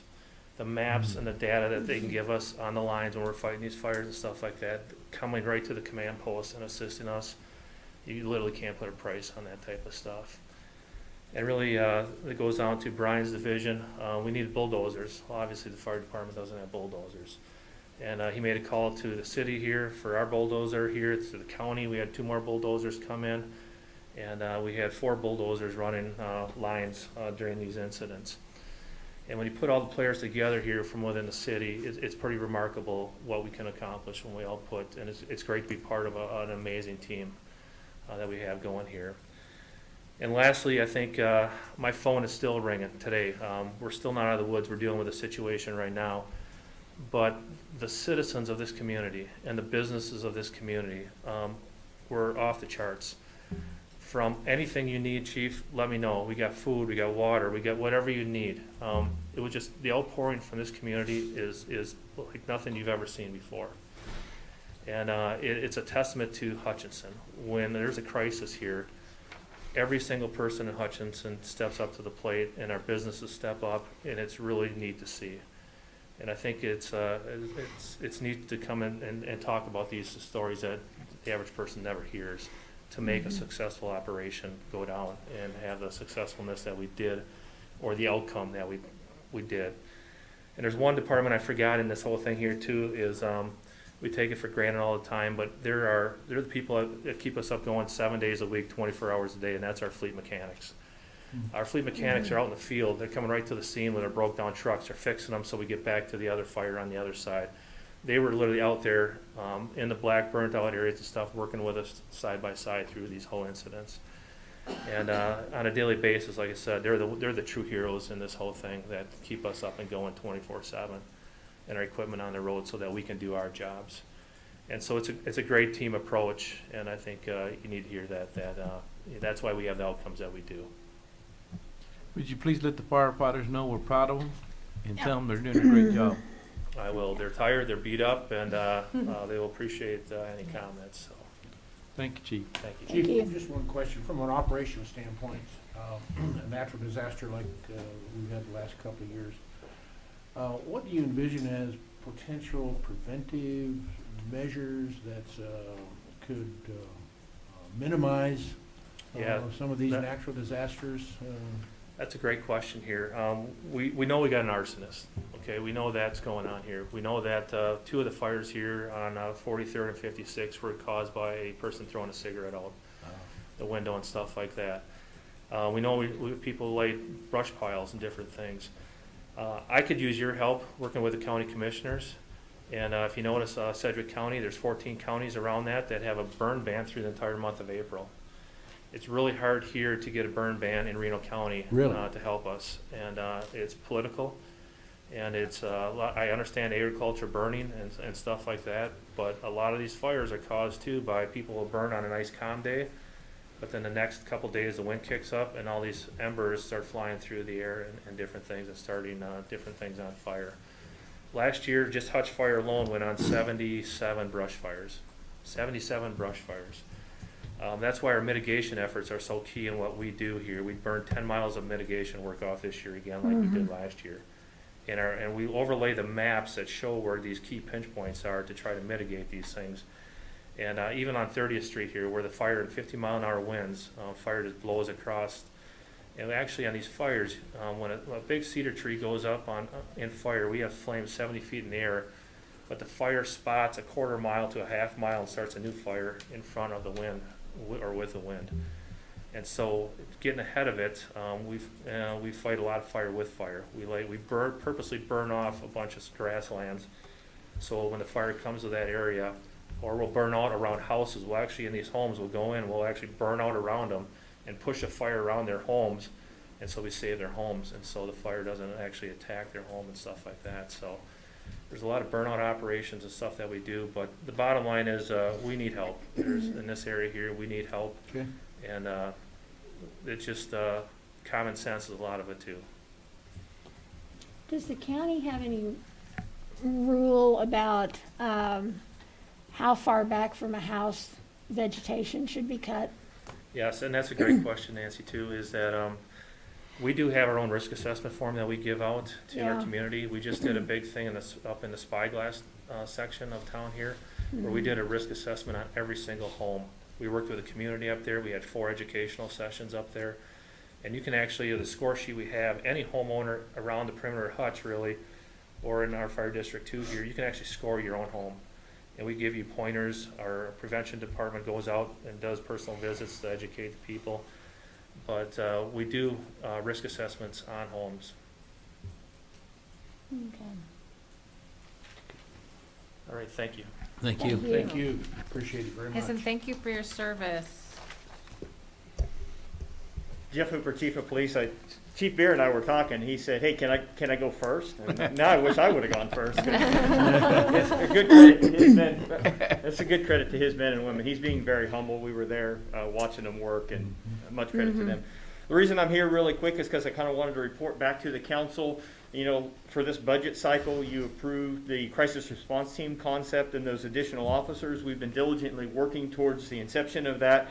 I promised an April 1st kickoff, and we met that deadline. So that crisis response team went online last Thursday on April 1st. We did it when we were working with Horizons. Originally, they were talking about a part-time person, but they were able to secure a grant. And so they were able to initially, at the inception of that program, give us a full-time person from Horizons and promised us a second full-time person in the near future for that program. So that was a big boost to an already awesome program. So we've already only been in operation for a few days, but we've already seen successes in that. They've responded to multiple calls for service for people in crisis. They were able to de-escalate a specific situation, alleviate that crisis, and get that person to services at the hospital and not tie up other law enforcement resources on the street, which freed up my officers. Another early success was we have a lady in the community that's really suffering in and out of crisis and kind of losing touch with what's really going on, calling in people breaking into her home and being assaulted and things that aren't true. And she was tying up emergency services resources, both us, the fire department, EMS, in the tune of over a dozen calls in a week. And so we were able to send our crisis response team out there to meet with her. We've got her connected with services. We're working with her and trying to get her to a productive member of the community. And since that time, over the weekend, as if we haven't had one additional call from her. So by dedicating a few hours of that time with that team to her, it's freed up emergency services across the city. So just happy to report that the program is off and running. It looks like we're going to have early success, and I'll kind of give you guys quarterly reports or periodic reports on how that team progresses as we move forward. Great. That's Thank you. fantastic. So That was exciting. words exactly. Yeah, so exciting. Do you have an analyst still? I must say, I We all go had at to take a once. second look yesterday when I drove by the law enforcement center. You would not recognize the exterior look and appearance of the building itself.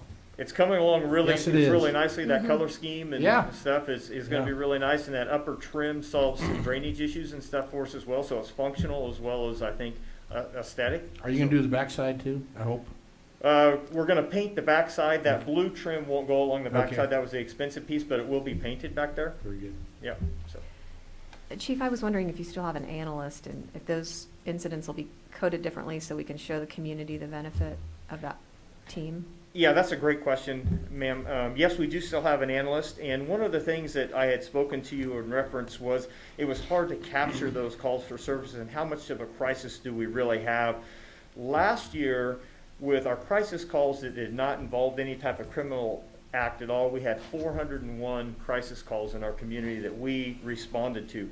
But that's really just the tip of the iceberg, because one of our challenges was when we respond to somebody who's in crisis and a crime has also been committed, that gets classified as a crime, as a criminal case, and not a crisis call. And so those are really difficult to track. But what we've done with our analysts, with our officers, is now there's a code that when they respond to a call for a person in crisis, they're able to code that call. And so starting April 1st, when that crisis response team kicked off, we are collecting that data as well. So we will have realistic numbers as exactly how big our crisis situation in our community is, both with mental health and substance abuse, because that's also how we're going to track success of the program. But we don't, nobody in the community really knows how big of a problem that is. And now we'll be able to tell the community how big of a problem it is, and then we can work more strategically towards solutions. Awesome, great. Thank you, ma'am. Yes, thank you so much. I'm very excited about the new program.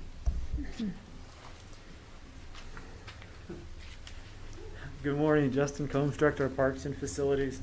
It feels like we haven't had public comment for 6 months, so we're all trying to get it in today. Later on in the agenda, you have an item for the final plat for the Woodland Park Townhome Edition through Interfaith Housing. A couple weeks ago at our work session, I mentioned the possibility of a park project along with that, so I thought I'd just give you a quick kind of sneak peek on what we're thinking and where that would be located at.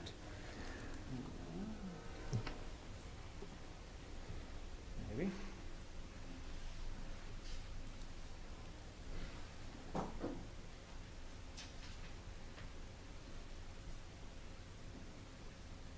I'm waiting on IT to pull it up on the screen here. There we go, waiting on me. So just a quick overview of the sites. This is Dillon's Marketplace. This is the Woodland Park addition. It'll be on the agenda later today. And this is the park piece, or the trail connection piece we're talking about. This triangle right here is already owned by the city. This is actually part of the GVI trail. This little rectangle piece right here is currently owned by Interfaith Housing. They purchased this piece specifically for the hope of a park here, or a trail connection. So really the idea is just to connect this neighborhood up here. So I'm going all the way up to 43rd, all the way to Halstead and Lorraine. That whole neighborhood has no park access. They're really close to the GVI trail, but they have no way to get there, safely. So this would provide a little trailhead here, and then a new pathway down here to the Dillon's spur here, and then that gets them onto the entire GVI trail system. So just a little bit closer view of what that could look like. Again, these are all just conceptuals at this point, so really just something to put on paper and kind of get some ideas going. So potentially a really short little walking loop. Right now we have a placeholder for nature play. That could obviously change. And then a kind of meandering path through this wooded area. Large portion of this, our idea would be to remain very natural looking, very low maintenance, and then a little bit of kind of light landscaping just to open the pathway up again. As far as funding this is not in the budget at this point. Something you'll see in my 5-year plan coming up. And then Interfaith Clint's been working with Kroger Foundation as well for possible grant opportunities to help fund this. I did fail to mention this little spur right here, this little sidewalk, does line up with a sidewalk in the new Woodland Park addition over here. So again, just want to take the opportunity to just give you a sneak peek of what this could look like. Probably the next step in this would be to enter into some sort of formal agreement with Interfaith Housing for that rectangle piece, whether that's a lease or a purchase or a gift, something like that. We'll kind of work through that, but didn't want that to be the first time you really see this when we're asking you to take formal action. So, Clint, do you have anything to add?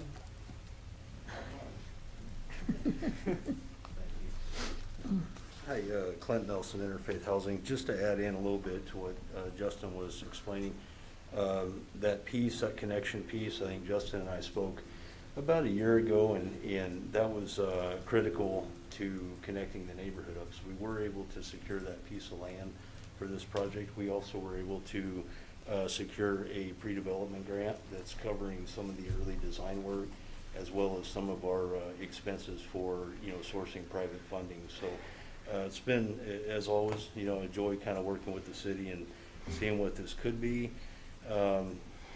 With our housing development going in, we're hopeful that our involvement in this, this naturescape, this park, is kind of a demonstration to that neighborhood, that we are committed as new stakeholders and property owners in the neighborhood. We do hope that demonstrates our interest and involvement there for the neighborhood. So, yeah, exciting project. I hope we can, see it into reality, and appreciate you guys taking a look at it. Thank you. All right, thank you. Is there any questions? Nope, very good. Thank you, Justin. See how much easier you have it when you go last? Yeah.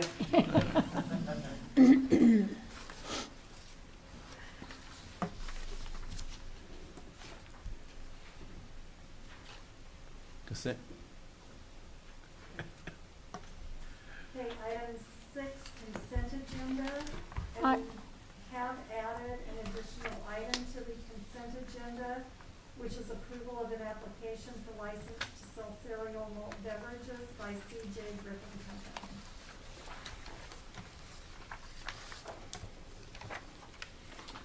Is this license for a particular event, or is it just in general? It's a temporary license for this weekend. It's the overall fair event. I forgot what their Oh, spring okay, event yes, is. fair food and, And, yeah. and on Mr. Griffin's behalf, he wasn't applying late. He got notified late that the fair wanted him to provide this service. So we told him that we would ask the council to include it on the consent agenda for this time, because the event will occur before our next council meeting. Okay. Sure. Thank you. Okay, that said, I will move to approve the consent agenda as presented. Second. Harston Carbola? Yes. Dave Lund? Yes? Soldner? Yes. Bagwell? Yes. Garza. Yes. Item 7A, consider resolution authorizing a special event for Salt City Brewing Company. Paul Brown, City Attorney. Council, you have before you a resolution authorizing a special event for Salt City Brewing Company. And if I get my documents to come up here real quick. It is for, I believe, April 24, 6 to 11. I believe this is Mr. McCool coming to the podium. And the resolution is to provide for service of alcoholic beverages in the street. It is the 500 block of North Main, which will be closed for the event, and it is immediately adjacent to the Salt City Brewing Company. We would ask that you approve the resolution in order for the event to be held.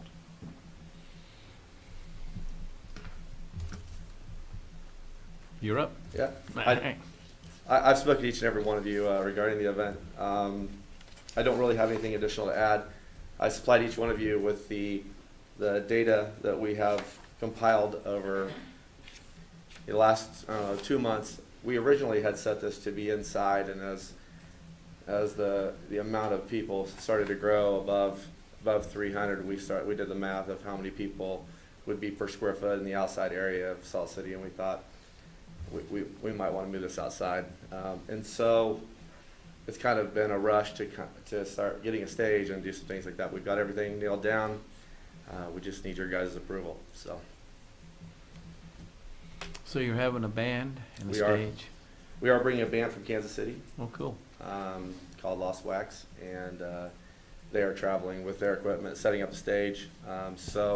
Which really simplified the process. We are no longer responsible for getting a stage set up prior to, and they will take care of all that stuff for us.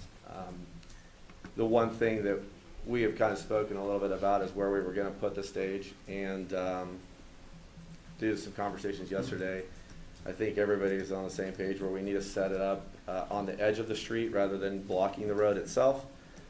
We have to leave a lane open, obviously, for the fire department, and we thought if we got that set up prior to, we would be able to leave that lane open as long as possible so that we wouldn't affect the merchants downtown. So hoping to be able to shut it off at 6 o'clock or closely thereafter.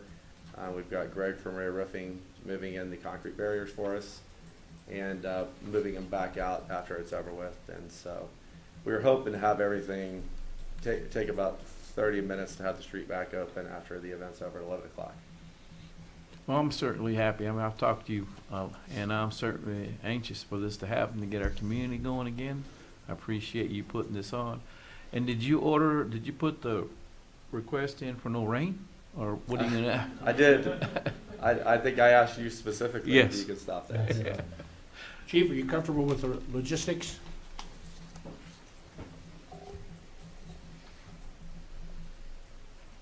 I am now. We had the opportunity, we've had multiple conversations with them in reference to security, logistics of the street, those type of things, controlled access to the beer, to the beer garden and open saloon type area. I think all those details that we were concerned about were ironed out yesterday, and so we feel real comfortable with that. Now, we had a conversation just this morning, though, in reference to that controlled access and maybe some fencing there, because how are we going to control alcohol in and out of the event? So they've been pretty great to work with and pretty cooperative with anything that we've asked of them. So at this point, yeah, we're comfortable with the event. You'll have officers on the street? We will. We'll have 4 officers dedicated to that event, and then we'll have additional officers that could always respond if the need arises.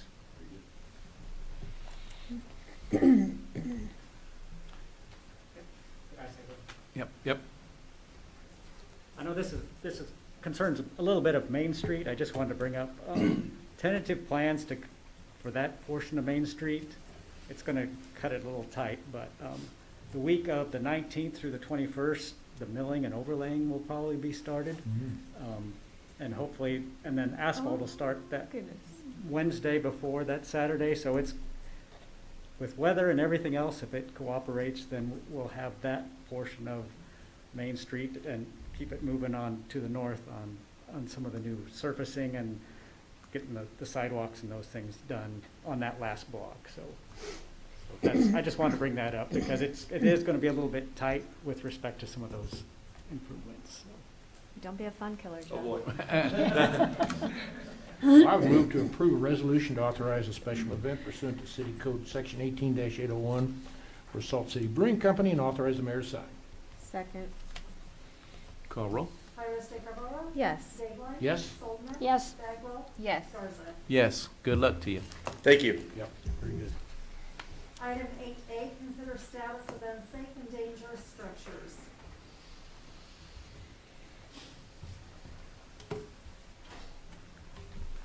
Let me take this off so I can talk. Good morning, Mayor and council members. Bringing before you some properties that already been discussed in the past. In your last meeting, last time these properties were discussed were in your city council meeting of August 18th of 2020. And the 4 properties in question are 840 East 4th Avenue, 1600 North Prairie Avenue, 204 East Avenue F, and 21 South Bone Break Street, which consists of both a commercial and a residential property. At this time, what we would like to do is, I'm making a request for council to remove from the demolition list 840 East 4th Avenue due to the fact, and that's a commercial property. The property owner there has commenced rehabilitation of the property, pulled the proper permits, and have done considerable work. I therefore no longer deem this property demolition, so be safe for occupancy shortly after they finish their construction work. And it's gonna become, if I'm not mistaken, a liquor store, which is what she wants to put in there. And for the second property, 1600 North Prairie Avenue, that's a residential property. This property, however, has no changes been made, no progress has been made since the last time it was brought to your attention.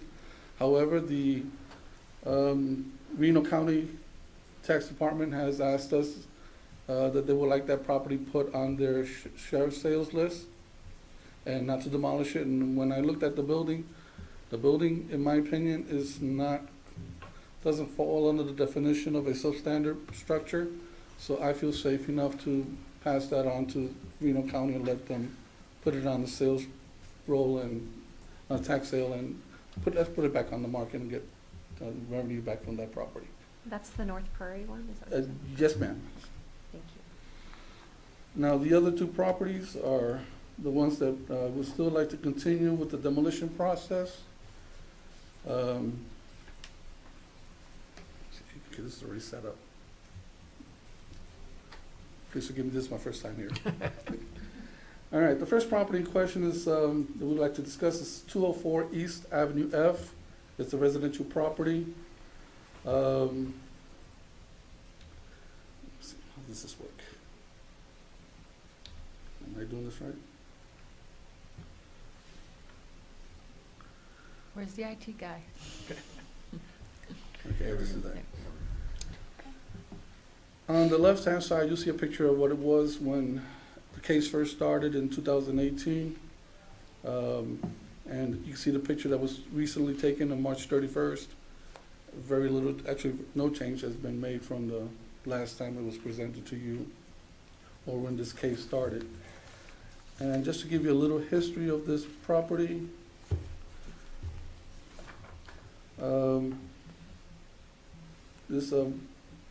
we began the case on this file, on this property on June 11, 2019.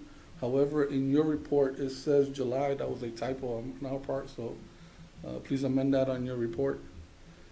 Some of the highlights of this is that the owner of this property was deceased in September 16 of 2006. There has been no water service probably since she passed in 2006, unless the property's on a well. As our utility building doesn't have any records of any water service there.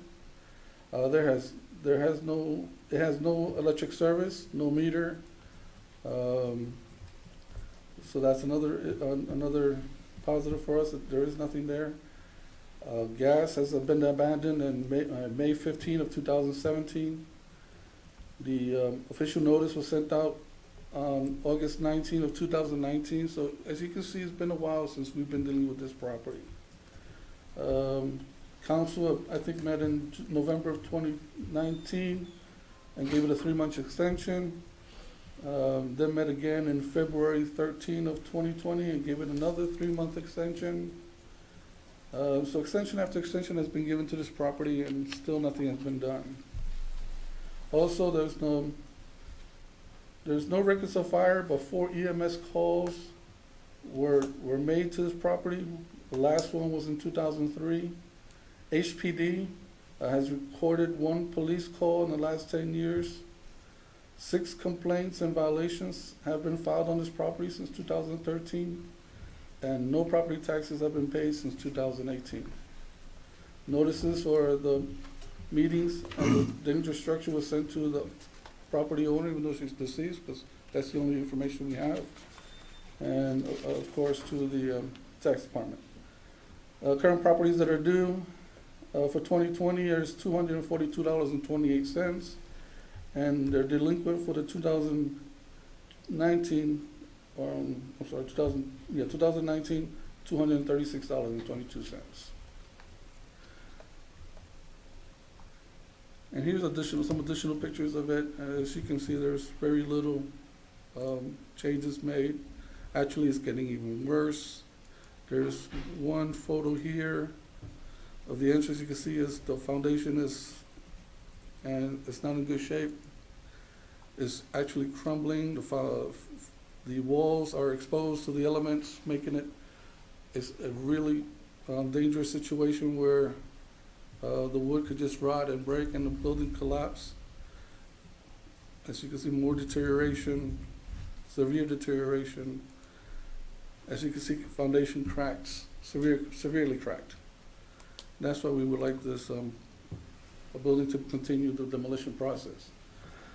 The next property in question, since this is all on one motion. I'm sorry? That property is unoccupied, right? That is unoccupied, yes. Okay. And is that property owner here today? No, ma'am. Okay. Oh, I'm sorry.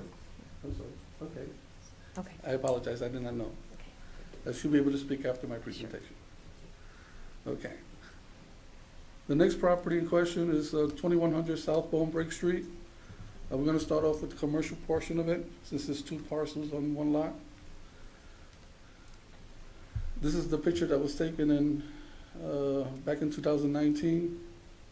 See the roof, the condition of this, and basically what they've done since then to now is just cover that hole in the front with some tin. And some of the other holes as well, but that's basically about as much work as it was done to this building since that point. Upon looking at the site myself, you can see it's severely deteriorated, especially the roof. That roof would cave in pretty much at any time. I was not feeling comfortable in going in because of this matter, so I'm not sure exactly how deteriorated it is, but just taking these pictures from the outside, you can see the roof decking pretty much all gone. So the weight of that roof system that's on there now is just an added weight to a very inadequate support system below it. And the fact that it only has 2x4 joist system for rafters, that doesn't really hold much. That's more pictures of the west side of the building. As you can see, it still has electric service connected to it. To be honest with you, I'm not sure why that hasn't been disconnected at this point. That should have been disconnected the minute the building was declared unsafe. But this electric service is feeding a recreational vehicle that's on the property. Whether it's being used or not, we don't have any knowledge of that. These are just more pictures of the building from the west side. As you can see, the roof right there, how it's just caving in.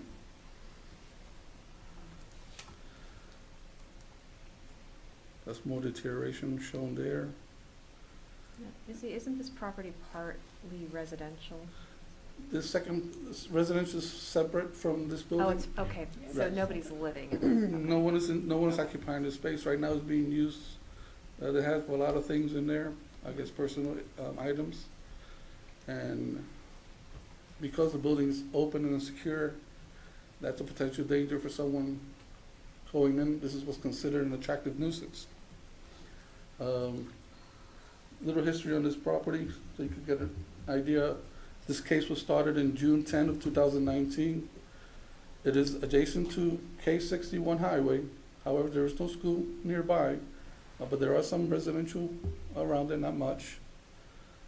Cary Park is only about a mile, just slightly over a mile away. So we need to be careful with probably some passerbyers being curious and wanting to go in and getting injured, or I'm more concerned about our first responders having to go to this property and having to go in, either police chase someone or fire go in there to pull out a fire, whatever the case may be. That's a concern of mine. The property's been without water since December of 2018. No gas service. Well, gas service, the gas is available, however, the meters have been removed in 2012 and another in 2014. As I mentioned, there is an electric service with extension cords running on the property to a motorhome and also to other areas of the property. This building was declared unsafe on August 27 of 2019, so it's been ongoing for a while. Extension after extension has been given for this property owner to make the necessary repairs. On March 4th of 2020, the fire department was called out for a fire under a wood burning stove.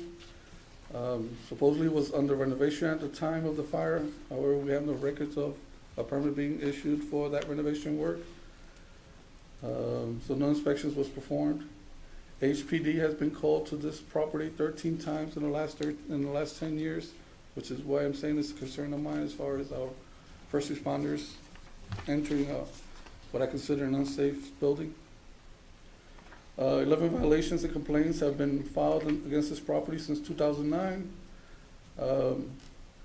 The computer shows that no taxes have been paid since 2016. However, I was provided this morning some documents that some recent taxes have been paid. The property owner will probably be able to speak to that since she's here today. A permit for the re-roof of the residential was issued in October 25th of 2019. That permit, of course, is expired. Permits only last 180 days, but no inspections have been performed under that permit.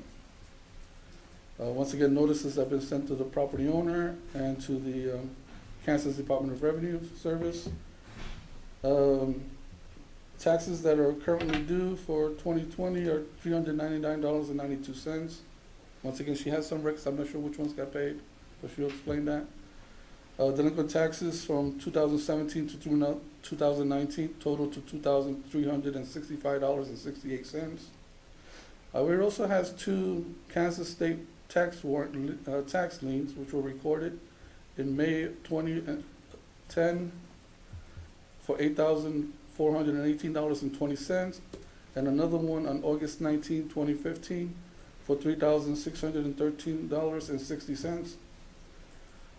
This all totals to, including the current taxes, to $14,797.40. So Izzy, are you saying that state taxes are in arrears as well? Yes, ma'am. Okay. Yes, Thank ma'am. Like I said, recorded in May of 2010 and August 19 of 2015. And guys, that's not especially material to the request being made, but it's noteworthy. The bigger issue is the condition of the structure and the fact that even if permits had been pulled and the inspections conducted under those permits, they certainly would have failed, and you could probably see that from the photos themselves. And not all that information is correct, yes. Of course, my concern is, in my professional opinion, as a student of architecture and having done a lot of inspections and throughout my 30-year experience, these buildings, in my opinion, are not in a position where they can be feasibly repaired or fixed. It'd be a hardship on the property owner to spend a lot of money to fix this, and unless they have a lot of money to spend on it, then that's their choice if they wish to do so. However, just keep that in mind. You may potentially be putting a person in financial hardship, but also putting our first responders in potential danger and or passerbyers. This is not too far from a water park and also from the highway. Now, the next property is, of course, the residential portion. As you can see, the picture there was taken in 2019. And the one on the, was from 2019. And this is what it's currently looking like. They done some roof work with the permit that was issued. However, like I said, no inspection was performed. What this basically did was help lessen how much water enters into the building for the deterioration. However, when you start looking inside, well, there's some of the outside pictures. You can see some of the floor joists are from, I guess, from the fire, charred. The foundation, surprisingly, was in pretty good shape now. But the building itself, you will see, this is the entrance to the building right here. As you can see, the entrance is pretty much gone. Exposed structural members, open windows. This is looking straight into through the door. And we took a picture of the inside. You can see some of it here. Exposed flooring. And because it has a basement, someone not knowing could run into here and just drop down. And like I said, this is what I'm saying, that it's going to cost a lot of money to fix. And in my opinion, it's not really worth it. But once again, if the person has the means in which to do this, I applaud them if they wish to do that. But once again, my professional opinion is this building should be demolished. This is just more showing of the deterioration in open windows. This is the inside picture I was talking to you about, so you can see how the floor is. It is caving in already. This is what it looks like in the basement through one of the openings in the floor. And that's the end of my presentation. And that is, again, unoccupied, correct? They're both, yes, Okay. ma'am. All these properties that I'm showing to you are all Okay. occupied. Thank you. Any questions from council? Did you say that last house, it had a fire? Yes, sir. It had a fire on March 4th of 2020. What was did they know the cause of the fire? Was it electrical? It just says here the fire on the wood burning stove, so the Okay. wood burning stove, supposedly, I guess it were doing something while it was renovating it, probably for heat. Right. I'm not sure. But that would be my assumption. Okay, is the residents here to speak on? Yes. Mhm. Which one would you want to come first? Let's For start with 204? F. Let's start with Avenue, the first one, Let's start with First one. 204. Yeah. F. Is it your desire to deal with that first motion on the condemnation list, removing from the condemnation list That- now? Yeah, we You can want do to deal that. with that now? Yes, sir. Yes, sir. That'll be fine. So my recommendation is, like I mentioned, to remove those two properties from the condemnation list so they can proceed with whatever actions. All right, I would move to approve the removal of 840 East Fourth Avenue and 1600 North Prairie from the condemnation list. I'll second. Thank you. Iris DeCarlo, Yes. Dayline. Yes. Soldner. Yes. Bagwell. Yes. Garza. Yes. Thank you, sir. Now I'll let the owners of the property speak. Okay, thank you. Thank you very much. Good morning. Morning. Good morning. I have the property on 204 East Ave. The police calls and all that was my mother had Alzheimer's when she lived there. And either somebody was calling the police on her or vice versa. And there was service there. My nephews lived there after she passed away. And I do want to keep that and see if I can fix it up. The last 3 months have been terrible. COVID and the weather and everything else. I couldn't do anything. We did clean up the yard and get all them vines, ivy that was on the back of the house off.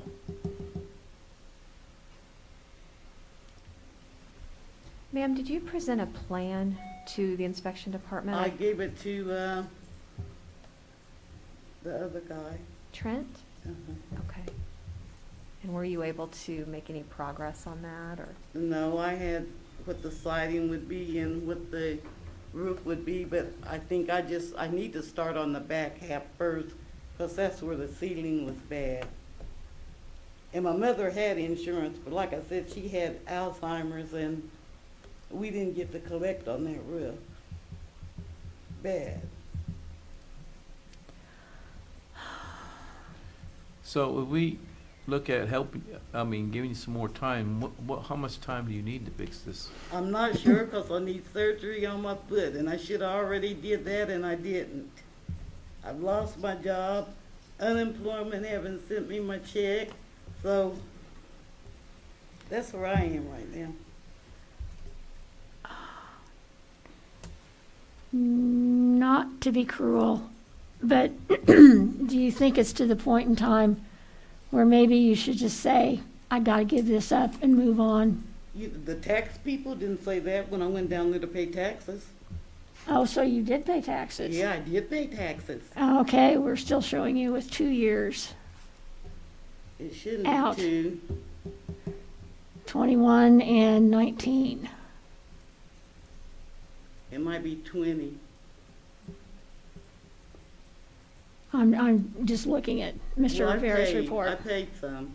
Okay, I'm not questioning, if you said you paid, you paid, I but. did. All right, Izzy, I'd like to question, ma'am, just real quick, ask him a question here.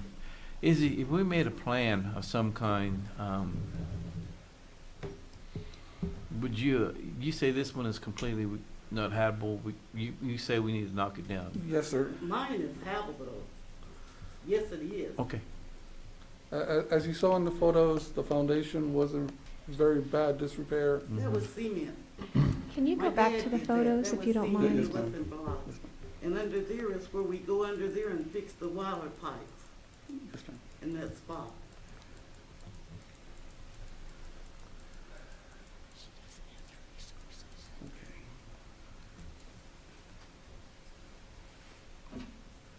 I mean, this is a corner of the building. As you can see, that's in pretty bad shape. That's not really supporting any part of the back part of the building, which is this addition that she's probably talking about, that she wants to do something first. But in my opinion, like I said, it's gonna cost a lot of money to fix this house to make it even feasibly livable.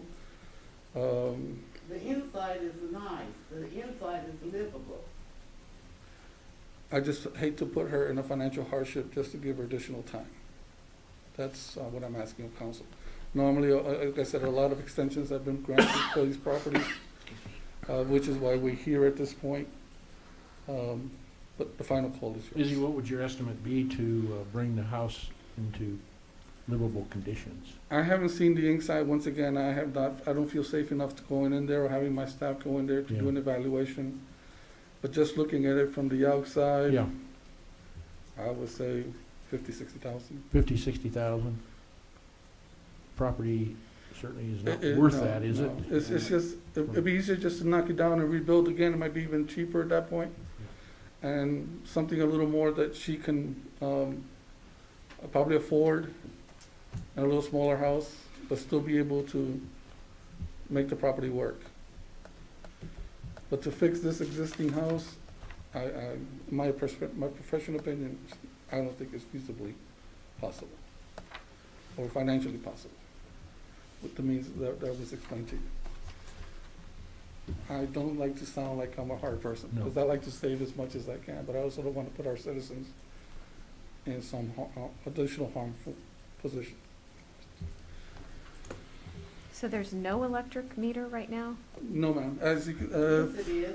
It just, it was up there on top of the roof. I think I have a picture of that, right there. That's it right there. As you can see, it's not even secured to the building. And the gas line, it says that the gas service line was Meters are- abandoned. Abandoned. Yes, abandoned, meters have been 2017. removed, yes.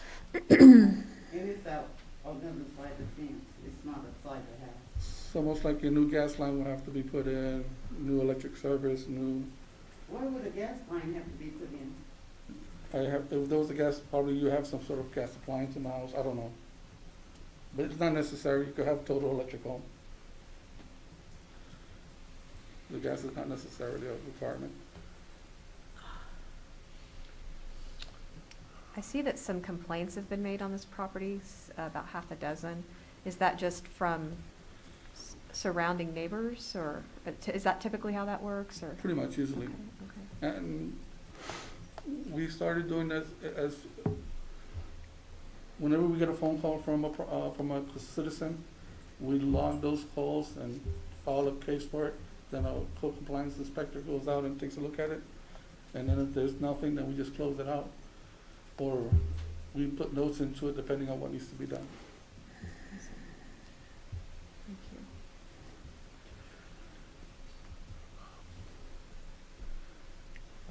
Is the city gonna pay for it to be demolished? Those are tax rolls. Yeah. The city will be putting this out to bid for demolition, then they'll be assessed to the property. Can you explain to her the process of that and estimated cost and how that money flows from the city to Sure, her? sure. The way that works is what we put a package together, we send it out to contractors for a bidding process. Of course, we normally take the lowest bid, and then they perform the work, and once the work is complete to our satisfaction, we file a lien with the county, and then it just gets assessed to the property, and whenever it gets paid, then the property will be clear. However, if you wish to pull a permit in the future, we may have to take that into consideration, but I don't mind I will have to discuss with our city manager if we have an issue with doing that. And what, do you have any historical data on demolitions in our area for a similar sized house and how much a tax lien was put on that particular property If I'm for? not mistaken, a property like this might be about, what, $5,000-6,000 is what normally the charge is? Roughly? Yeah, I would think about $5,000-6,000 would be cost. That to sounds- That's a good that estimate. sounds about right. That's about right, Yeah. for demolition, hauling away and clearing the property. No, thank you. Any other questions? Not right now, thank you.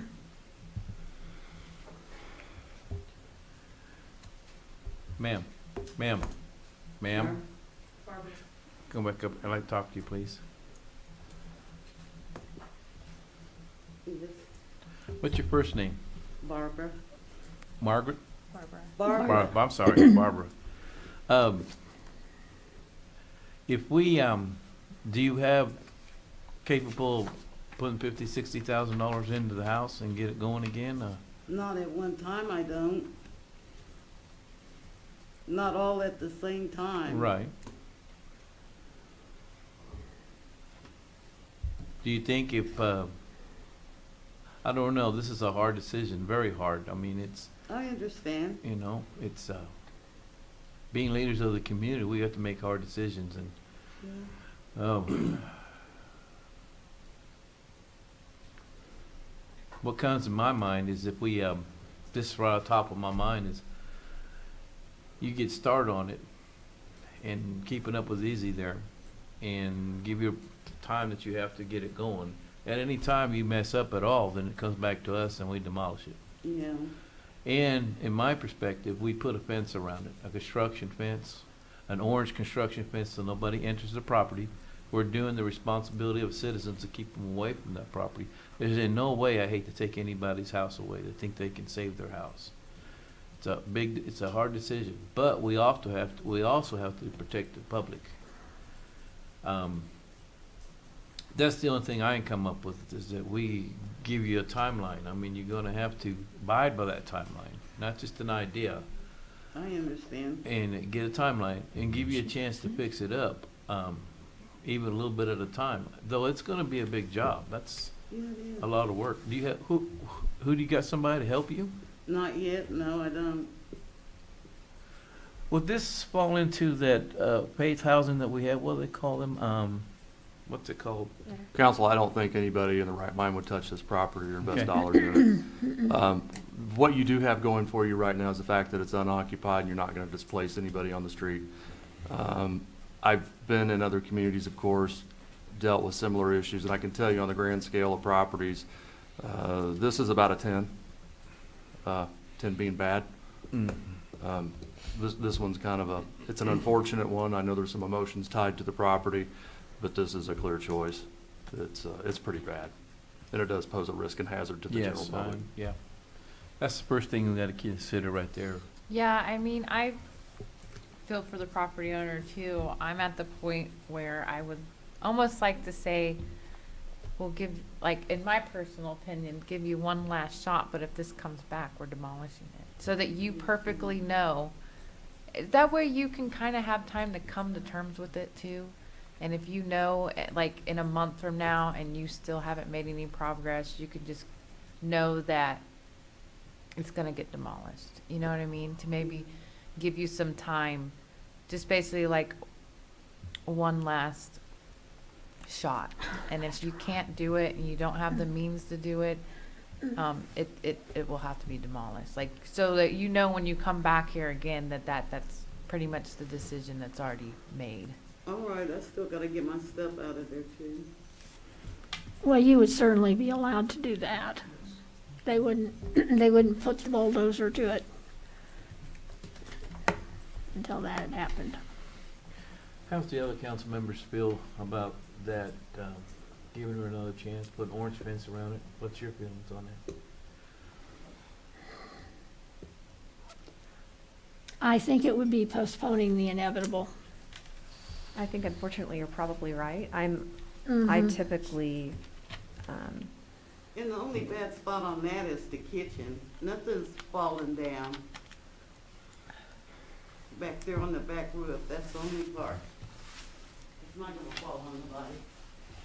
Mayor, under the city's general duty doctrine, if we know that it's a bad enough hazard to erect a fence around it, that it does pose harm to the general Yeah. public, we then have the further obligation to know that the structure It has a fence around it. is No. problematic. I understand. What's your feeling, John? Well, I guess my thought is that I think we're putting, even suggesting an extension is postponing the inevitable. And it seems to me that there's tremendous pressure on yourself to perhaps get this renovated, and I don't see it to be very practical or realistic to put $50,000-$60,000 in a house that probably is not worth that. So I would support the demolition of it.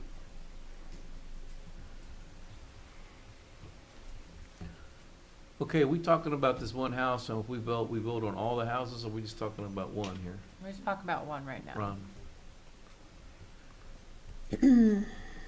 And we can as make we- individual decisions on Yeah. the two separate houses. I will say that as we move into the budget session, I would like to discuss trying to come up with a pool of money to assist with low-income demolitions, because it's not fair to put an additional burden on people who obviously don't have the funds to fix it up. If she's, her property doesn't look like this because she wants it to. She's having some financial difficulties and coming up with the funds to fix it, so would like to see us do that. Well, we're going to individual houses. I'll probably guess you guys are right. This is eventually gonna happen. It's gonna, she's beyond repair, she's beyond fixing. So, and that's the case, I would agree with you, John, that we go ahead and vote to demolish it. So do you want to deal with this particular property now in a motion, or wait until the other property is considered? We could wait until we do all three properties, and then you could amend the motion to however you want, depending on what the outcome is of this next case. Okay, I let's, feel like this house is, I don't know, I have hurt feelings about it. I don't feel like it's as bad as the other ones. And we let those ones go a little bit longer, but I understand the proposing for the, I would move to approve the demolition of the structures at 204 East Avenue F. Well, no, we're waiting until, I guess, we finish the other two? Or- no, we're gonna You do, just have to give me time to get my stuff out of there. Oh, we would. oh, yeah. Don't worry, that would happen. Okay, are we gonna take it just one at a time? I would say so, yes. Okay, John made the motion, I'll second. Iris DeCarlo, Yes. Dave Yes. Soldner, Yes, Bagwell, yes. Garza. Yes.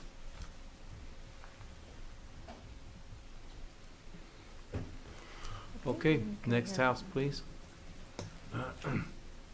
Good morning. Morning. good morning, Susie. First of all, I'm Susie Bernard. I own and operate Bernard's Catering and Concessions.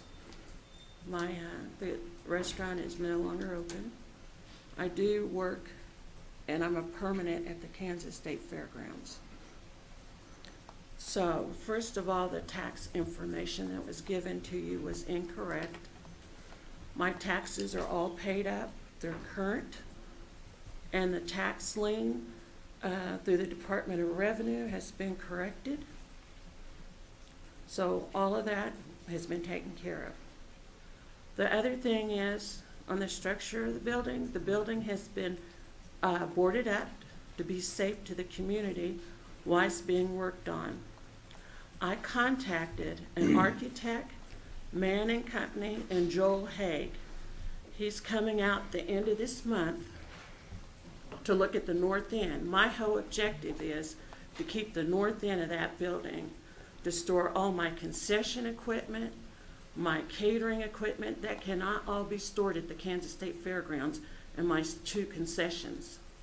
My one kitchen is really overcrowded. You know, if you're doing an event for 600 people, you cannot put it all in there. As we know, COVID took restaurants and caterers this year. And they took a hard blow. I lost Bike Across Kansas, which would have gave me $30,000 worth of revenue. I lost the Kansas State Fair, plus non-seasonal events at the fairgrounds. That was all lost. Just think of what the fairgrounds lost last year. I do have events coming up this year on the fairgrounds. I can generate revenue. I have them already booked. All my weddings canceled. One of them was at the Burt Hall here. She lost everything as far as her events last year. Then you ask why? Because of the governor's mandate. She's a nice lady, but we have to be safe. So when my events were all taken, all my revenue was taken away from me. I had just a spitful of events. How many could come to that event? Maybe 5 or 10. So what did I cater? A few funerals. So I have contacted Mann and Company, an architect, to come in to look at the north end of the building. It's a 60 by 60 to keep it. He said he would get with Mr. Rivera and report back to him on the structural part of the roof to see how safe that is to keep. We plan on demolition on the south end of the building, Okay. the pictures that you've seen. But first, we want to restore the north end because I need a place to put all my equipment. I have concessions lined up for all this summer for festivals across the state of Kansas. Like I said, the fair, and I have people that will help me. I did apply and got a small grant, and at this present time, Community National Bank is going to help me for funding. So, no, the building is not pretty right now. Do I want it to be pretty? Yes. Do I want to be functional and be a part of this community? Absolutely. Because my parents were, I have their legacy at stake, and like I said, we want to keep 60 by 60, so the whole building will not be kept. What about the house, Susie? The house, like he said, the foundation is good. Part of the roof was being put on. Then we had a fire. I think he said the fire was at the old building, but it was in the house. Yeah. So the foundation is structural, and I have someone to work on it. So I have revenue coming in. I'm backing up. Thank you that I'm able to do this, and I want it to work. But just so you know, part of it is going to come down, and that will be the south side. South side. Yeah. Yeah. Susie, can you show us that on the pictures, Izzy, if you Sure. don't I mind? had, yeah. Going back, because I think that was one of your larger concerns, wasn't it, Izzy? Yes. That part, yeah. This right here is going to come down. Okay. So And what's this the, is the oldest part of the building. what's the part you're keeping? It will be on the right end, the north end. See where the sunflower is? So Okay. just that part? Yes, a 60 by 60. So when do you anticipate the demolition of the south end, After we get the north end shored the up? north end done. Okay. Yes. And I'm a recycler, so I want to keep the bricks and put a planter down there. So I do have a plan, and we met with Mr. Groover from Groover Construction. He's the one that sent us to Mann, and Haig is going to do the footprint. He said, you know, he gave us different steps of things that need to be done to go to Mr. Rivera. So am I concerned? Yes. Do I have a plan? Yes. Will it work? Yes, because I'm not going to keep the whole building.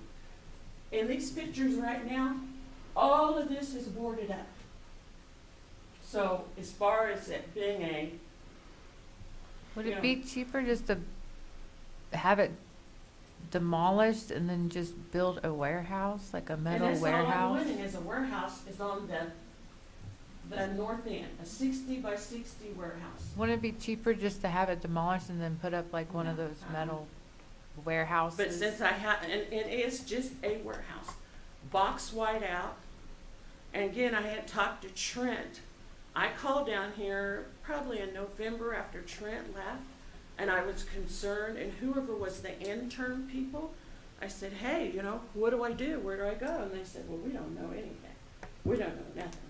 I said, well, I'm calling to let you know. I just didn't let this slide. It needs to be done. I lost all my revenue.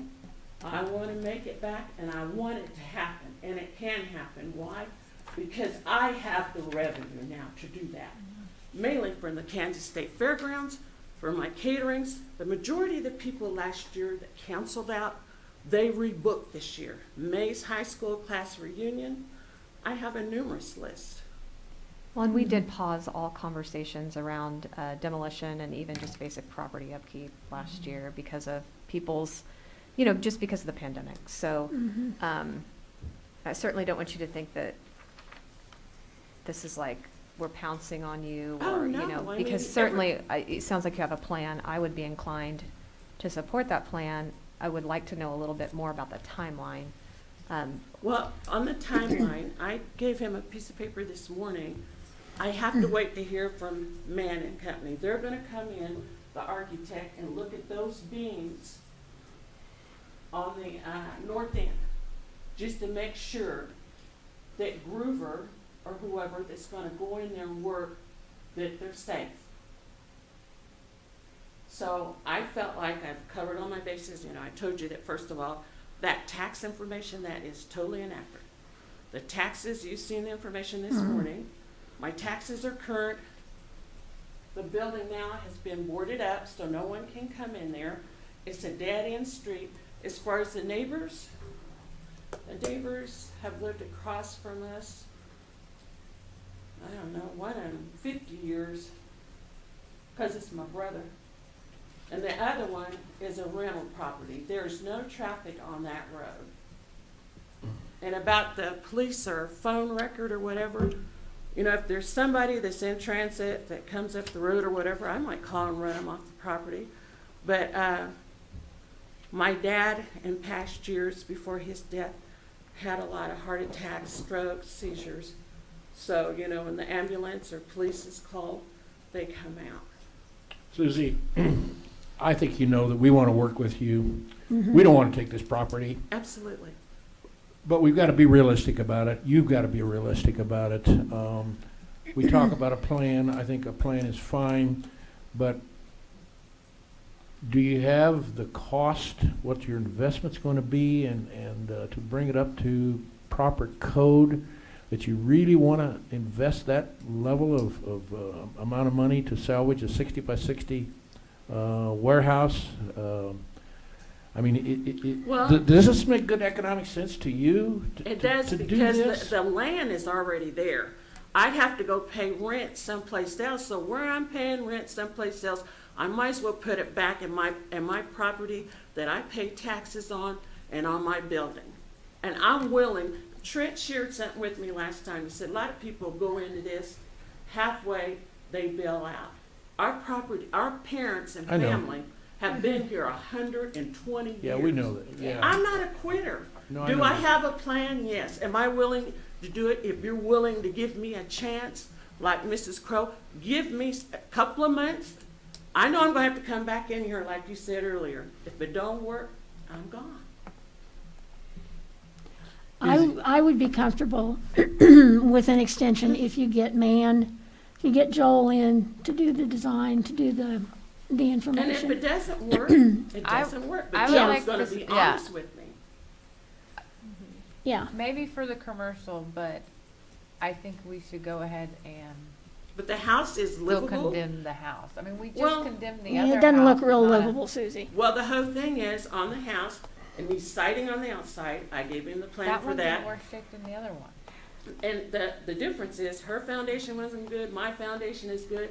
So on the house, Yeah. structurally, in the front, the wooden floor needs to be done. But beyond that, Trent signed off on it. The day of the fire, Trent came out with my son and went all through that house. So that's why that we continued to work on it. We put the roof on it, because Trent signed off on it. I think there's a lot of work that you're gonna have to do on this commercial And I think maybe you should just focus on that. But I can't because it's family. My son will need a place to live. So I told you we have the siding, the floor joints need to be done up front in the house.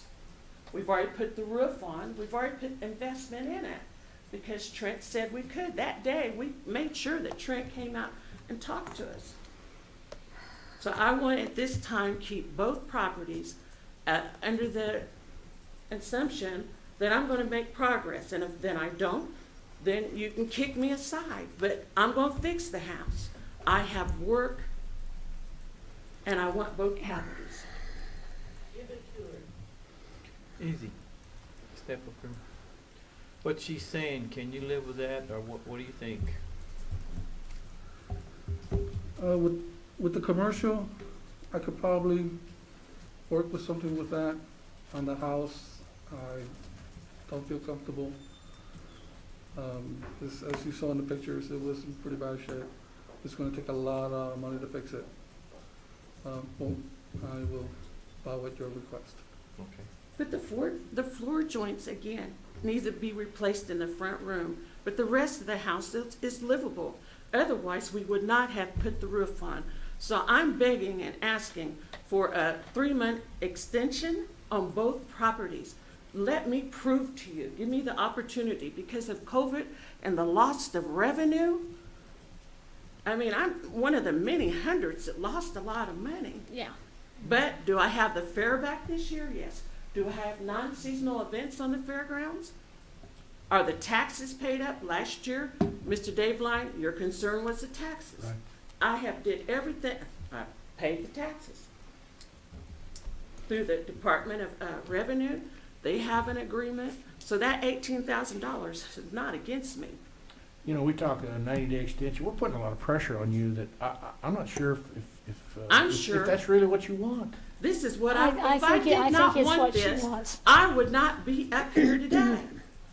I'm not down here because it's cute or cool to come talk. No, I know. I'm here, this is what I want. And you can't put down a person for trying No. as a tax-paying person in your community.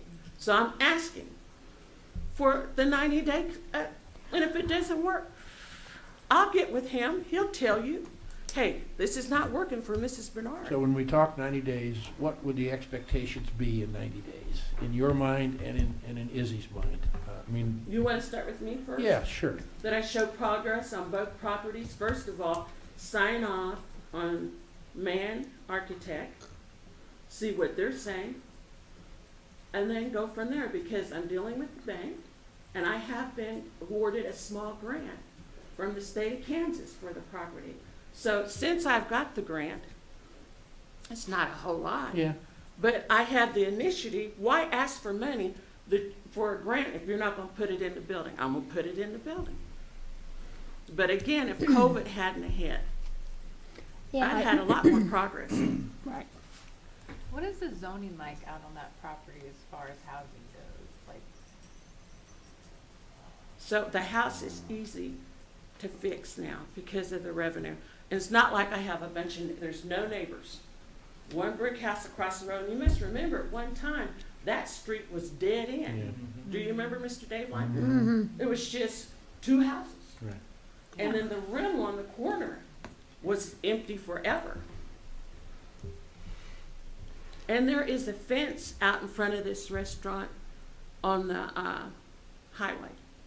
There's a culvert, and then there's a fence, so people can't just walk off the highway up there. So, again, that's all been boarded up. Start on the north end and do the south end demolition. So I'm willing to do some demolition. I'm not asking to keep all of it, but I'm asking to keep the part that's going to be functional and to help me make money. And I know all of you want me to make money. I want to and need to. Izzy, can that be partially demoed, the south half or the north half, whatever it is? It probably can with proper shoring. With proper shoring? With proper shoring will be done. But that's something the architect would have to put together a Are we plan. talking tens of thousands of dollars or what? Shoring is not as bad. No. It's just a framed up wall to hold up the roof while the rest of it gets demolished. And then once the rest of it gets demolished, then it gets covered up temporarily so they can work on the inside. That's not the bad part. So it's, well, once again, the architect will have to determine the structural stability of that building. And until I see or something from the architect, I really don't know. Like I said, I didn't feel safe going in there. So I really haven't had a chance to look. That warehouse, would she have to heat that and cool it and so on? I'm sorry, repeat that again? Would she have to heat it and cool that warehouse? It will have to be heated, yes, but that's it. It'd have to be heated, Susie. You just heat Okay, it. That's so, again, I talked with Trent, and he said, I can get a type of heater that can go up in the air that will blow air in a certain section. So it's not like we have to put heating and air. It's just to store restaurant equipment. This is what I do. So, will there be a lot of foot traffic? No, but if there's an event and I gotta unload plates or goblets, so it's a warehouse that I need. I have to have it. And like he said, it can be shored up. And the same thing that he's telling you, this is what I consorted with Mr. Groover about. Exactly. He said, this is your options. So it's not that I just want to do it. I did consult a professional person. I know. And he was honest with me. And then he said, I want you to go up to man, have them come out, look at everything on that end. And Joel is a good guy. He's going to tell me the truth. And then I will go back to Mr. Dateline, and 3 months, Joel said yes or no. There was a number here in the material we got of $48,000. No, that was in the beginning. That was in the beginning. That was scratched, because we were going to try to do both parts for now. It's just the north end. So it will drop. Something less than that? Yes, it will be. Okay, I'm going to propose, basically, because looking at the time, that we go ahead and do a 3-month extension, and she gets her plan done with Man, with the construction company, works with Mr. Rivera to make sure, sorry, I've got a frog, make sure that everything is on track. I know that since you do have resources coming, it's going to be good. So I'm in favor of 3 months, and then if it hasn't been done, then we say goodbye. In between those 3 months, can I report back to you all, or just report to Mr. Rivera? Just report to Mr. Rivera. Okay. Council, can I jump in for maybe 90 seconds here, and then I'll be quiet. I'm hungry too. No, I've got a 1 o'clock meeting. Normally in these scenarios where you're diminishing the element of non-compliance, you're not reconstructing, you're not putting value back into a structure that's upside down, so you don't come back to Susie and say, yeah, you came 25% down the road, but you blew 15 grand that you didn't need to, and it still doesn't meet our objective. We're still going to tear it down. If a focus was made on the demolition of the portion that she agrees with needs to be demoed, and you handle the house as a separate matter, I think what will be unfortunate is that she would make an attempt to repair the home. I think there's a high degree of probability that it's not going to meet our standards still, and the house will be demolished. Those are dollars she could then import into this in the beginning, and we just get rid of this issue of the house up front and foremost. That might be a way to look at it and to consider it. Can I interject, Jeff? I have someone and the means, and like I said earlier, to keep the house and both properties is what I'm saying. Because the first thing he said, which was good, is the foundation is good. The roof isn't blown. It needs siding. It's not pretty. It's all dollars. It's just a lot of dollars. It's That's a lot all. of dollars, and I'm willing, with the help of my family members and different ones, and the bank, and my work, to keep both. So I just think it's going to break our hearts, Susie, when we tear the house down and you've put money into it. I just hate to see that I happen. do not want to tear the house down. Can you put mobile homes or anything? So you got 9. And then there's a neighborhood revitalization program. I have means as a homeowner and a residential property of getting help in doing it. So Would it be Bring- cheaper just to bulldoze the house down and just put like a small mobile out there for your son to live in the future? no, we need the house, because if people are gonna work on the building, be out there, I I don't know what else to say. I'm asking for the 3 months, let me show you, from rebounding from COVID, work with Mr. Rivera, and go from there. Susie, you deserve some clear direction. So when you walk out of here this morning, you've got some clear direction in terms of what our expectations are and what your capabilities are. So a plan is one thing, but to me, that's too fuzzy. Okay, It's so not not clear only a enough in my mind. plan, but to execute that plan. When you execute the plan, then it's not fuzzy. I guess the And house that's didn't get this way overnight, and it didn't get this way just in the last year. Well, there was a fire, but the whole thing is, the roof's been put on, and in the front yard, which wasn't shown, there's products already purchased to rebuild the house. It wasn't in that picture.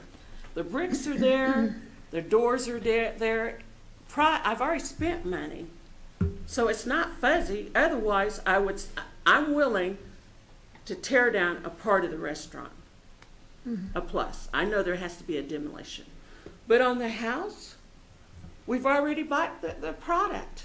So it's not like I'm starting from zero. I just hate to have you put all your resources in something that ultimately is going to have to be demolished. That's what I just don't want you to do that. And I don't want to do that I know either. you But don't. since there's already been product purchased for that house, that's why I'm willing to go on. If there hadn't been any product, I'd go, hey, yeah, let's just tear it down like a part of the restaurant. But I've already bought product as a homeowner. I say you bought the product and you want to keep, now you have, in my point of view, you might come in 3 months and say your warehouse is good, but we're going to have to tear down the house. No, that won't happen. Okay, okay, So you're gonna have those products on the house in 3 months? Yes, okay. I The already ones bought that them. you've already bought. You're gonna So have, you will see a significant difference. And not only that, I'm going to work with Izzy. One problem I have is like Mr. Jeff said earlier, how can we keep the house safe? I mean, once, like he says, once we give our approval, an accident happens, somebody goes in there, even a vagrant goes in there and gets hurt, it would be our responsibility that we went ahead with a 3 month plan, but sometimes somebody can get hurt. Go ahead, man. So just like the restaurant building is boarded up now, we will board it up day and night. When we go out there and work and get through, I will board it back up. We have the OSB board, you know what that is? Yes, sir. And the screw guns and construction. And my husband is semi-retired from Don's Drywall and Construction. Okay. So as far as someone boarding it up, I want that safety. It's not just about me wanting to keep the house. Like he said, there has to be safety in the community. Right. So that's my concern. So, I'll board it up. okay. Will that be okay, Izzy? Then if that case, I would go give her a 3 months extension. I would like to see significant improvement in, if you already have the products, Yes. I would like, what products do you have already bought? We have doors, we have wood for the, I can't say the word, for the front room, for the oak floor, window spot, I would, siding. yeah. Do you think in the next 3 months you could get a crew of people out there to put all those products on the house and get it? Absolutely. I mean, if they're already bought, if you can get the manpower, that Yes, I can. that could be something that, Because could make first a of all, big we don't have difference. COVID and people aren't scared to come out.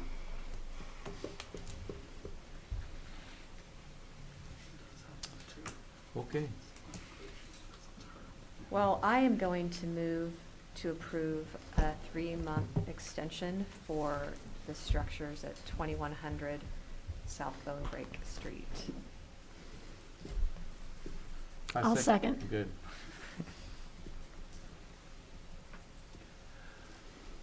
Carlos, Yes. Dayline, Yes. Solomon, Yes. Bagwell, Yes. Garza. Yes. Thank you. Thank you. Item 8B, consider final plat for Woodland Townhomes Edition. We still have more.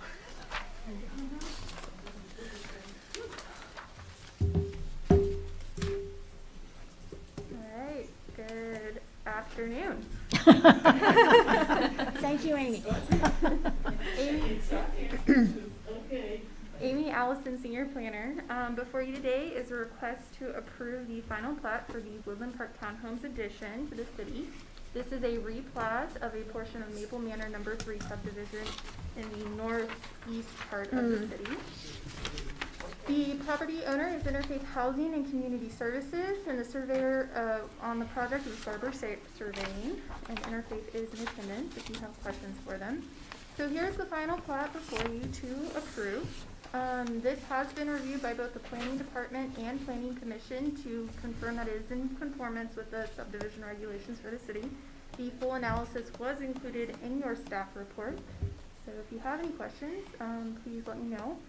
I did want to go ahead and blow up some of the information for you guys so you can see it more clearly.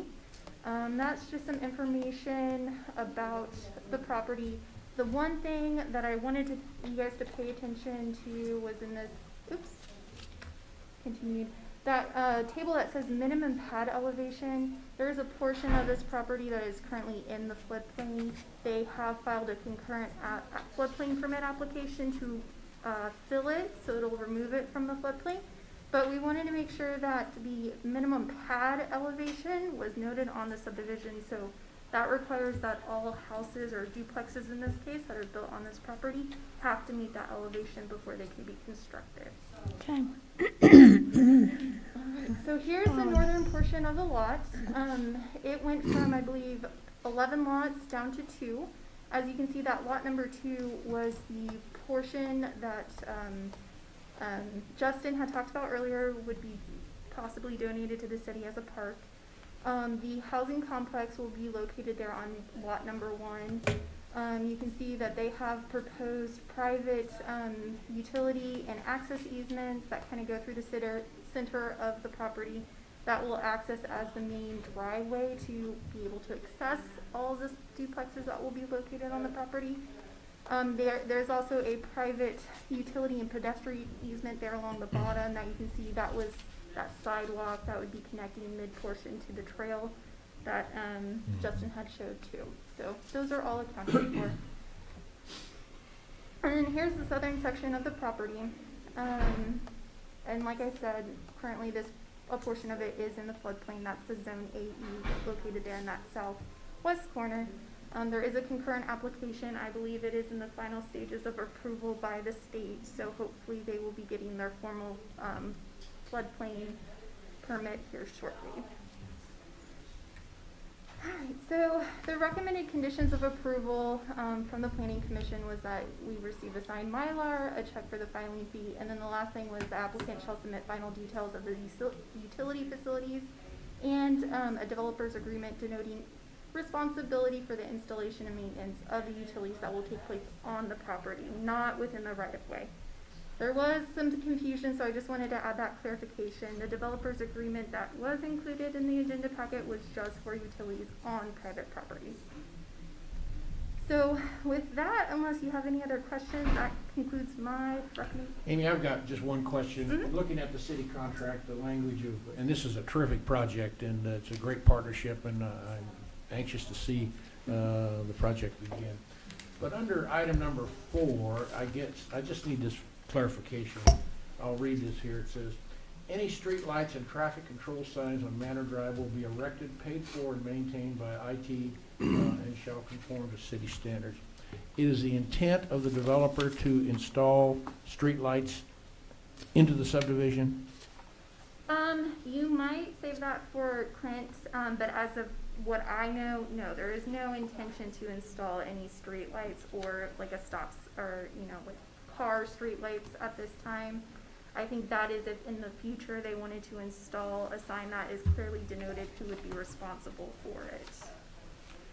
Yeah, I'm fairly adamant that if we're going to do this, and in the plat itself, that I would encourage that we would strengthen the language to the point that we can expect the appropriate streetlights to be installed at the point of the construction of the subdivision. I mean, there's no requirement that they would have to install it in our regulations at this time. That would be ultimately up to them if they wanted to.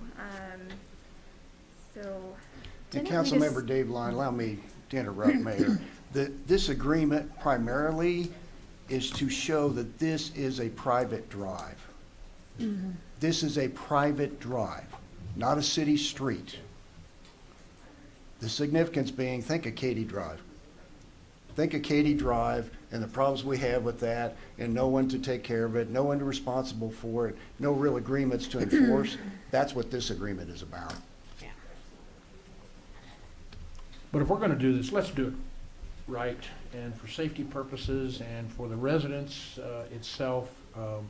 I'm just a proponent that the public isn't gonna differentiate between is it a private drive or not. That's immaterial. My point is that the need for, and let's do this at the time rather than wait until after the property is developed. To me, it's not completing the project the way it should be. There will be a light going into the development, right? There's a utility pole on the plat, and didn't we discuss that the last time this was brought up? I see the recent development over on Halsted Street, off of maybe 17th Street. It's a wonderful subdivision, townhouses and so on.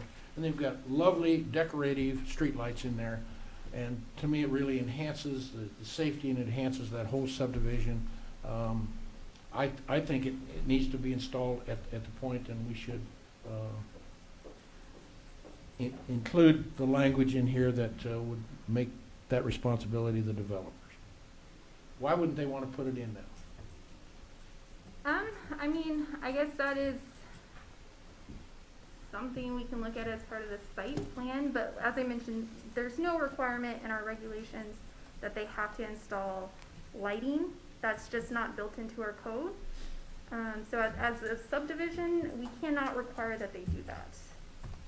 That would be wholly something that the applicant is wanting to do, as opposed to us saying that you have to install that. Well, the applicants, they're really responsible people, and I think they want to do it the right way, and we need to encourage that and include that in the contract. Okay. Councilmember Devline, what she's telling you is, we don't have the legal authority to do that. It's not in our subdivision regulations to require that lighting. And so you can't propose a contract and say you have to put in lighting when there's no requirement and no regulation that mandates that. I know your love for streetlights. I understand that completely. It's to complete the project in the right way, that if I were to be a potential, I would certainly want that street lit. Okay, but in order for that to happen, it has to be in the regulations first for you to require it. Then our subdivision regulations are incomplete. Well, I knew that was coming. Yeah. Maybe so, but you can't propose an agreement to this subdivision and say you have to put in streetlights when we don't have such a requirement. I feel the same way about sidewalks, and they are only recommended in the subdivision regulations. So I get what you're saying, John. I get what you're Why don't we do saying. this thing the right way, and why do we come up short that we do not require that? I guess that's a different discussion. And is it a cost issue? Potentially. I don't know what Now, our decorative- partners aren't present to speak on this, but duly noted, I think on behalf of Interfaith, our objective is for this project to be fully complete, and if that includes street lighting, it sounds like you favor the lighting on this subdivision, then I've made good notes on this. As far as the current cost against budget, we are dealing with an increase in material cost and potentially an increase in infrastructure I know. costs. So we're having current conversation about additional funding sources to bring into this project so that we can complete it. So yes, to answer your question, it could be a cost issue. But if it's possible and it's feasible, I think it would be a great addition to this project. So that would be me pushing that into the package if we were to make that happen. So, but I've made some notes about your recommendations, and I think they're good ones. I know you want to do it the right way. Absolutely, absolutely. And you guys are so responsible, and with the Manskys and so on, I know it's gonna be done right. So let's finish it off the right way, rather than just say, I wish we would have done it, well, we never got around to doing that, so. To me, that is insufficient. Point taken. Thank you.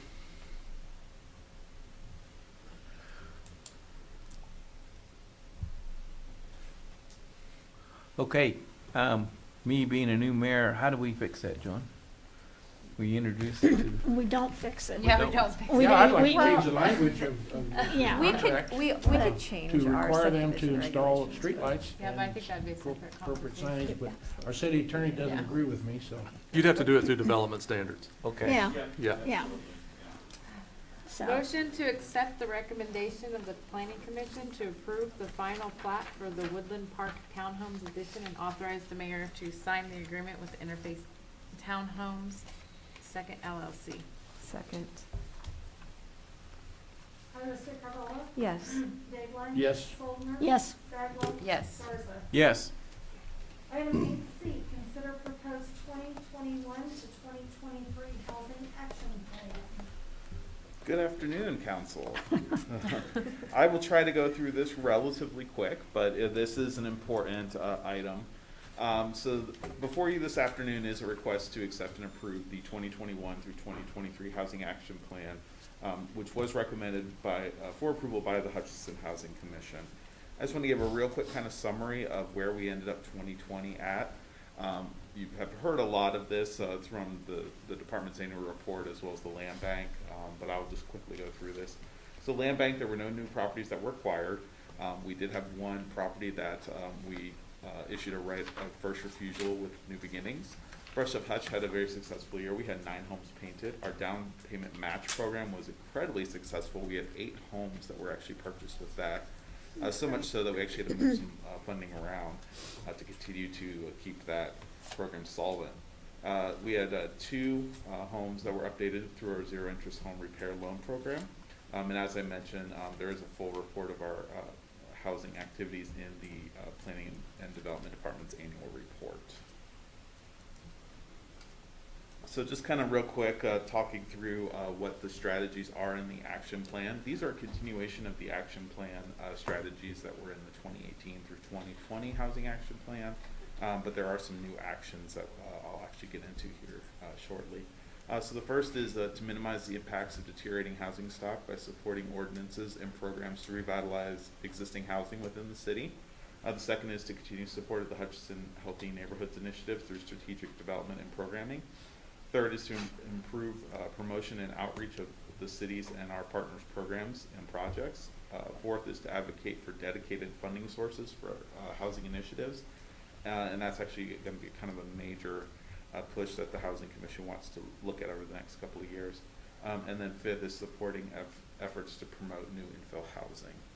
So several of the items in the plan are continuation of just good work that we've done. And I apologize, this does not read very well, so I'll kind of go through it quickly here. But we did add some new actions based on discussions with the Housing Commission, as well as kind of what we think are next logical steps of things that we were able to be successful with under the previous action plan. So the first one, in discussions with the building official, as well as looking at kind of where our code enforcement is to create a standing code enforcement committee for complex code compliance cases. A lot of our really complex cases, they touch many different city departments. They may touch the police, they'll touch inspections, they may touch engineering, zoning. So really what we are looking at doing is creating this committee that would be kind of similar to our development review committee that would be called up on an as-needed basis to be able to kind of work together with a property owner and come together with a comprehensive plan to solve these really complex code issues. Second of all is proactive enforcement of the IPMC and really focusing on the city's featured neighborhoods.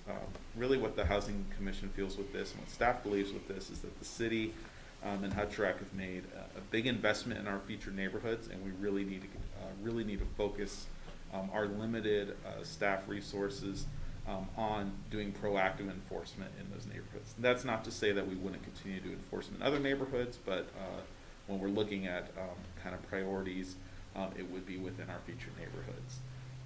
The third item is completing the current housing rehabilitation grant and looking actually to apply for another one in 2022. We are in the process right now going through the first round of homes with our housing rehabilitation grant. I actually just got word when I was sitting in here that we completed our first home on that, so we're doing really well on that. Our intent is to complete this grant by the end of 21 and be in a good place to apply next year for another grant. We really think that this is going to be important to kind of keep that momentum going. Otherwise, you're only going to be doing 7 or 8 homes in a neighborhood, and then you may have to move on to another neighborhood. So if we can kind of keep that momentum going, it really kind of helps improve the neighborhood. Fourth is to conduct a public education campaign regarding land contracts and support state legislation to regulate. This is a continuation.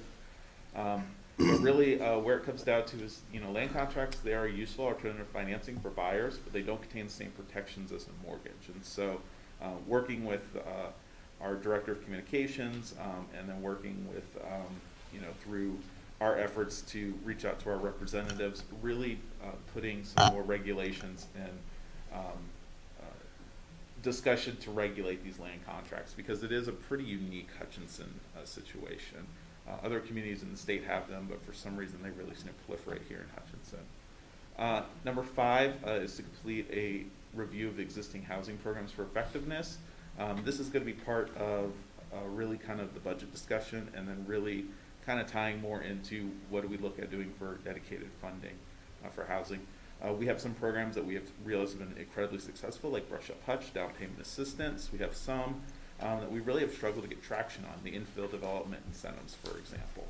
And so really it's taking a look at what's working, what's not working. Are there other things that other communities are doing that maybe we can borrow from? We'll call it number 7 in strategy 1 here. Conduct a housing condition study in the city's featured neighborhoods. So we do have a housing condition index that was done back in, I believe, 2015, 2016. But really looking now at within our featured neighborhoods, what are the conditions of housing? What's missing in our neighborhoods? What work needs to be done? And so working with KU and KSU students, hopefully to conduct that housing condition study here. Number 8, the Housing Commission did put together an Aging in Place Committee back late 2019 and into early 2020, and actually put together a whole bunch of recommendations right when COVID hit. So we want to make sure that we're continuing that work that moves forward, and that's really looking at how do we deal with our aging population and making sure that homes are that they're meeting their needs, and then also meeting the needs of the community. Going on now to strategy 2 real quick. Enacting a neighborhood walking program with city staff and neighborhood coordinator housing commission to observe issues and concerns in new and existing future neighborhoods. This is something we had kind of started right once again as COVID hit. But the idea is that we would host a DRC meeting and actually have city staff that's out and about in these neighborhoods, because it's a lot different to get these concerns that are coming in, but once you're actually out there on the ground and speaking to the neighbors, you can say that, oh, hey, we've noticed that there's a lot of trash that's being dumped in alleys, or these alleys are falling apart, or there's not enough lighting, or things like that. So really getting out there, doing that walking program, and getting city staff out into our neighborhoods. 3.4 is a goal I've had since I've been director, and COVID, kind of threw that for a loop, but that's a creation of developers roundtable. That is really where we work with our development community. It's an opportunity for us to provide information to them and for them to give us feedback on what we're doing well and what we need to improve on. So excited to get that started here, hopefully this summer as in-person meetings resume. Number 5 is to revise our housing program brochures. They're a little dated, and working with our Director of Communications, she's got some really good ways she wants to rebrand the city, and so just working on that. Number 6, promoting the NRP program. We've been pretty successful on it, but really this is a low outlay cost to the city. There's not really any upfront cost. It's just delayed property taxes that we get, but it's a huge, huge incentive for people and I think everyone knows what this does, but basically it freezes your tax value at whatever your pre-approved value is, and you can go do those improvements and know you're not going to be hit, with increased taxes for several years. 4.2 is advocate for dedicated funding through the sales tax renewal in 2024. As everyone does know, we have the sales tax that will be coming up for renewal in 2024. Really, discussion has been time and time again that we've done a lot with what we have been able to do with our housing programs and things like that, but really to move that needle, we need some sort of dedicated funding. And so the Housing Commission really wants to work to figure out ways that we can bring that into the conversation as we talk about the sales tax renewal in 24. And then number 5 is working with, or 5.1, excuse me, working with the land bank to acquire construction plans for affordable homes that would fit on info lots. Land bank has lots of very, very small lots, and so if we could have a pattern book or things like that that kind of inspire potential buyers, we may get more interest in land bank, and then also encourage folks to do some infill development. So with all of that, I will kind of pause. I will pause for any questions. I have Lisa Gleason, who's our chair, and she is happy to answer any questions you all may have as well. I feel really guilty because I told Lisa she'd definitely be able to speak before 11. Or 1. I meant 1. I love getting to hang out with you guys. It's great. Well, just on behalf of the Housing Commission itself, you guys have been so supportive of trying to help us figure out ways to upgrade, fix, clean up and help deteriorating homes and properties, thanks to your programs that you've helped us support and the sweat equity of our property owners to be able to revitalize their homes. We're continuing to make progress, but there's still a lot that we need to do. Our action plan just helps give us guidance as to where we want to go and how we can continue to improve housing for this community. It acts as our guide, and certainly we revise it as we go along as things work and things don't work. But we really appreciate your support of housing and continuing to look for ways to work together with property owners to help make this a better place to live and have your property. So. Thank you. Thank you. So obviously staff's recommendation would be to recommend approval of the 2021 through 2023 Housing Action Plan. Well, the Housing Commission has done incredible work along with the team you lead, Ryan. It's just, I cannot believe the response to some of those programs, especially that down payment program. Yeah. So it certainly tells us where we need to put more resources. I'm excited that that's catching on in the community and starting to make a difference. So really exciting. You kind of get the short end of the stick because you're at the end of the meeting, but please know that housing is a critical issue in our community, and we greatly support everything you're doing and the Housing Commission.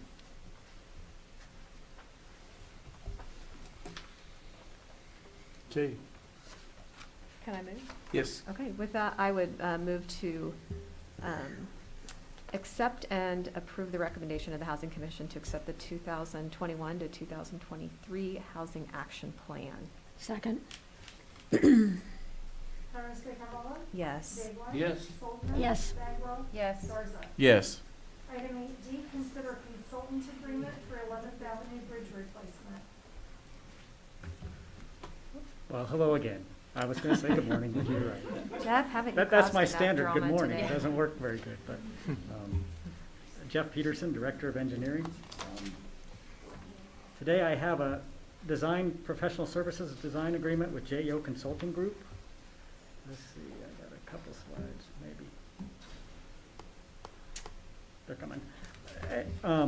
For a bridge that's located on essentially 11th Avenue and the East Side Drain or close to Cochran Street. That's the next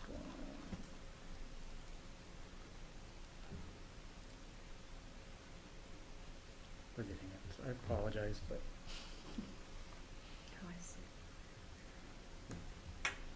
This bridge is a couple different vintages. It was originally a box culvert that was constructed in 1930. And then in 1974, the corrugated metal pipes were added. There's the location.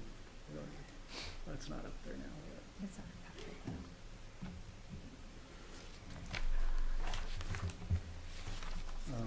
We've had to do some repairs on the culverts there to keep it in service. And our biennial bridge inspection has noted that the condition rating has been heading down. And KDOT is doing a regular load ratings for bridges. They're on a different schedule. And this one's going to come up soon, and it may be downgraded to a lower load rating, so we couldn't have emergency vehicles and other types of vehicles such as trucks, buses, and those types of things on it. So it's time for this bridge to be replaced. We sent out 10 requests for qualifications from engineering firms and received 6 back. JEO Consulting Group was selected from these proposals that were submitted. We are presenting the design agreement today. It's an hourly contract not to exceed $47,745. Construction services are not included in this because we don't know what exactly type of bridge will be there and what services will be needed at the time. It'll most likely be a box culvert structure, but one could be cast in place or a precast structure, and they take some different times to get the construction services that are needed for that. The box culvert some of them might have more inspections than that, and so we'll bring that back at that time when the project is about to be bid. So so we have an honest idea of what it would cost to do that. So I would recommend that the council approve this professional design agreement with JEO Consulting Group in the amount not to exceed $47,745. So any questions? Some of my things. Computers. I must have messed something up. So bear with me. That's just me. Okay, we have a motion. Motion to approve the consultant agreement with JEO Consulting Group, Inc. for an hourly not to exceed contract cost of $47,745 and authorize the mayor to sign. Second? Iris Rowland? Yes. Dave White? Yes. Soldner? Yes. Gradwell? Yes. Garza? Yes. Thank you for your patience with me today. Thank you. Item 9, report of city officials. All right. Miss Older, Nothing. Dave Lang. No, I have nothing. Sarah? No. Jay? I'm sure I could bring a few things up, but I gotta say I'm quite exhausted. One quick reminder that the Chamber's Legislative Forum is being held this Saturday at the Fox from 9:30 to 11. That is open to the public and provides an opportunity to meet and hear from the state lawmakers covering this region and also ask questions of them on legislative priorities and things like that. So I encourage everyone to go this Saturday, 9:30 to 11, Fox Field. That's it. Thank you, Jay. I only have 2 things. First thing, Mr. Rivera, can you come up to the pulpit, please? Well, I don't know if it's a pulpit to the. It's a whatever. podium.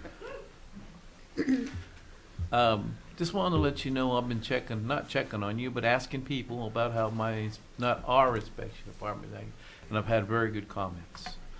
That you've been working with people, and I brought you a couple people, and you've done a very good job. So, and to bring our inspection department back up to what it needs to be. I really appreciate that because on this side of town, or whatever side of town, there was a lot of different complaints going on. So far, I've heard everything good about your department. I appreciate what you're doing, and tell the inspection department they're doing a good job. Well, I want to thank you very much, and I definitely will let them know. Okay? Thank you very much. For You're the welcome. words. Last thing is, Ryan, can you step up to, it's not a pulpit, step up to there, please? Yes, Mayor. Ryan, I've been asking this for, since I've been a council member. Maybe you can tell me how to get this done. On all our places in the Hudson area, they have South Brick, everybody has. We have not yet gotten anything established in the south end of town. I go to south end meetings and they ask me over and over again, we need to get a name. Mm-hmm. How can we get this done? So how that process works is the Housing Commission is the one who actually kind of votes on feature neighborhoods. And Okay. so I would certainly ask you, to kind of put a request together and provide that to the Housing Commission. We will study it. We look at the demographics. We look at a whole bunch of different things. And usually HUTCHREC with planning staff, we put together a report of several different neighborhoods, and then have the Housing Commission come for a recommendation, and then it comes to council for a vote. So certainly there are several neighborhoods that are interested in the process, and so I would say certainly throw that hat in the ring, and we could take a look at it and see maybe where boundaries make sense, and So I to get start- that ball rolling. So I start at the rec commission. You could start with me, and Okay. I will work with the rec commission, and we will get that at least that name into the mix, Okay. and go from there. I would definitely start with you because I've been asked it over and over again, so we'll get it going. Absolutely, All right. yeah. Okay, Ryan, thank you. You're welcome. Other than that, Jeff? Thank you, Mayor. One quick item, I hope it's quick.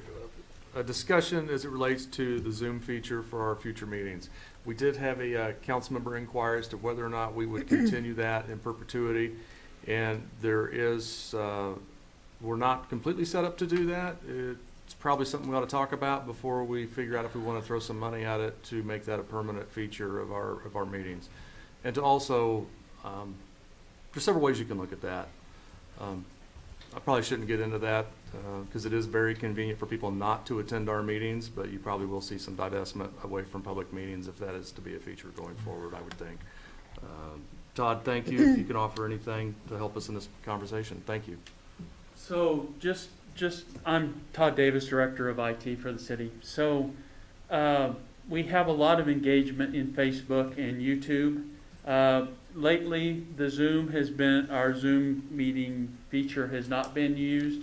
We had one person on it today. Actually, we had 3, but what I have to do is go on and try and get them to respond to me. Do you want to talk? So I can get word to the mayor that there's somebody on Zoom that wants to speak. And it's really tricky and complicated because the Zoom feature doesn't really allow for that very well. You can't communicate with the people. If we were just to open it up, then they would be in the room and the mics would be open. It's difficult. So what I've been doing is I've been managing that, on a separate computer, and it's a whole process. And so the idea was as soon as we open back up, keep it going a couple of weeks and then shut the Zoom feature down. But I want to do whatever you guys tell me to do. If I need to make it a permanent feature, then we can do that. And what I'll want to do is get something in front of the mayor so I can send a message to you and say, there's somebody that wants to speak on this topic, and and we'll just keep it going. But I'm an expensive per hour guy, and so I hate to be tied up, doing just Zoom when, even though I pay attention to a council meeting, I could be doing other stuff instead of focus on that one little thing. So, I would prefer that if it goes away, but I need your take. Okay, I'm the one who brought that up, and it was a result of a meeting that I was in. Nancy, I was protecting you. No, it's okay. I'm willing to admit it. Considering the fact that the attendance has been so low, excuse me, I think it's only fair for me to go back to this group and say, not going to happen. It's too complicated, and you aren't using it, so we're not going to do it. During the last meeting, we had somebody that wanted to speak, and they really wanted to speak, and they couldn't get their microphone to work. Yeah, and we rebooted, there's just and so it was much. a thing, Yeah. and it's just not designed for it. And Yeah. I built this room in 2014 without even considering that possibility, and we're just not there. Yeah. So either I gotta throw a little money at it or we just let it go. And if it comes up in the future, we can always bring it back. It's just not, you know, even if we had somebody that was unwilling to come in, we could set it up for that one meeting or whatever, as long as we know in advance and communicate, that's really important. Yeah, I'd like that option to be available for people who don't have the ability to come to the meeting. I Right. think it's already an inconvenient time. It's already intimidating to be in That's correct. here. So I think that we need to let the public know that if they feel strongly about something and can't make it to a meeting, we will make that option available. Yeah. to Yeah, them. I Yep, could live with absolutely. that, yeah. And I might add, you said something about the mayor. Have you seen the mayor's on computers? It ain't good.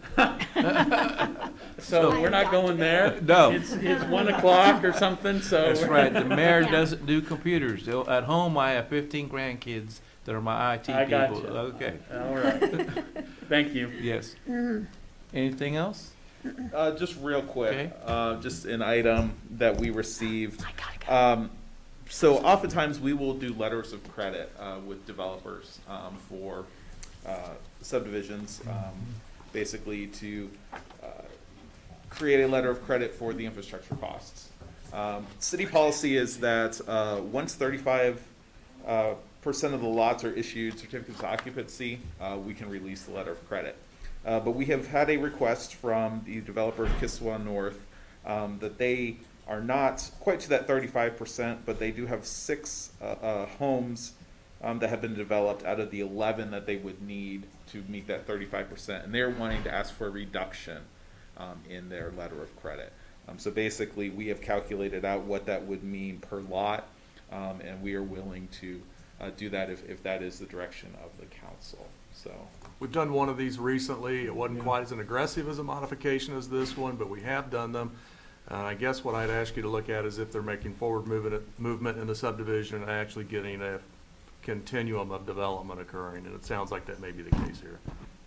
Yeah, I don't know what the right percentage is. We had arbitrarily set 35, and then I think in that one subdivision, we adjusted that to 25%. I don't know what we did on that other recent. We were in the low 20s, I Is it a think. percentage that we should look at, or is it, progress, visual progress of the lots in the subdivision? Is that what you're? I mean, so yeah, what we require, and I think 35% is probably pretty reasonable. I mean, because otherwise the city could be left holding the bag. Yeah. On this infrastructure, because the city is putting all this infrastructure in up front, and then we hope that people move in, and then the special assessments are paid down. So this one, for example, is a $262,000 letter of credit. Their initial request was to reduce that down to $94,000. Staff is recommending that we actually reduce it to $118,000 because there's a little bit of a difference in how we're calculating the number of homes that have been completed versus what they're saying. Basically, they had one homeowner that combined 2 lots. And so, I don't know if we ought to be hard and fast policy, Yeah. or I think we need to be open to working with a developer.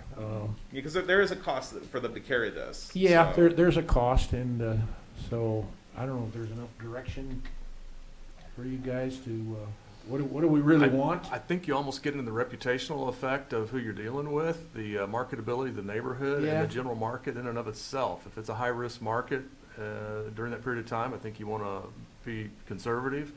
Agreed? I think somewhere in the middle right now is probably the place to be. Okay. I know. We struggle with that too. Yeah, I don't know what the magic number is. Yeah. But to me, it's a financial exposure that It is. we as a city need to make sure we're protecting. That would be first and foremost, would be any financial exposure for default. Yeah, And so then beyond that, if we've covered our bases, then we've got some degree of flexibility. Is it Yeah. coming up on? I think this is a. Yeah, we certainly can bring this up at your next meeting, but we Yeah. wanted for y'all to kind of begin to think about Okay. it, because there are some numbers here, and I don't want to get into the weeds at Okay. 10 Yes. to 1. put it- Just have it on our next meeting. Yeah, thanks, Ryan. You're welcome. Yeah. Okay, do I have a motion to adjourn? Motion to adjourn. Second. Dennis McCullough, Yes. Daigle, Yes. Soldner, Bagwell, Yes. Garza. Yes.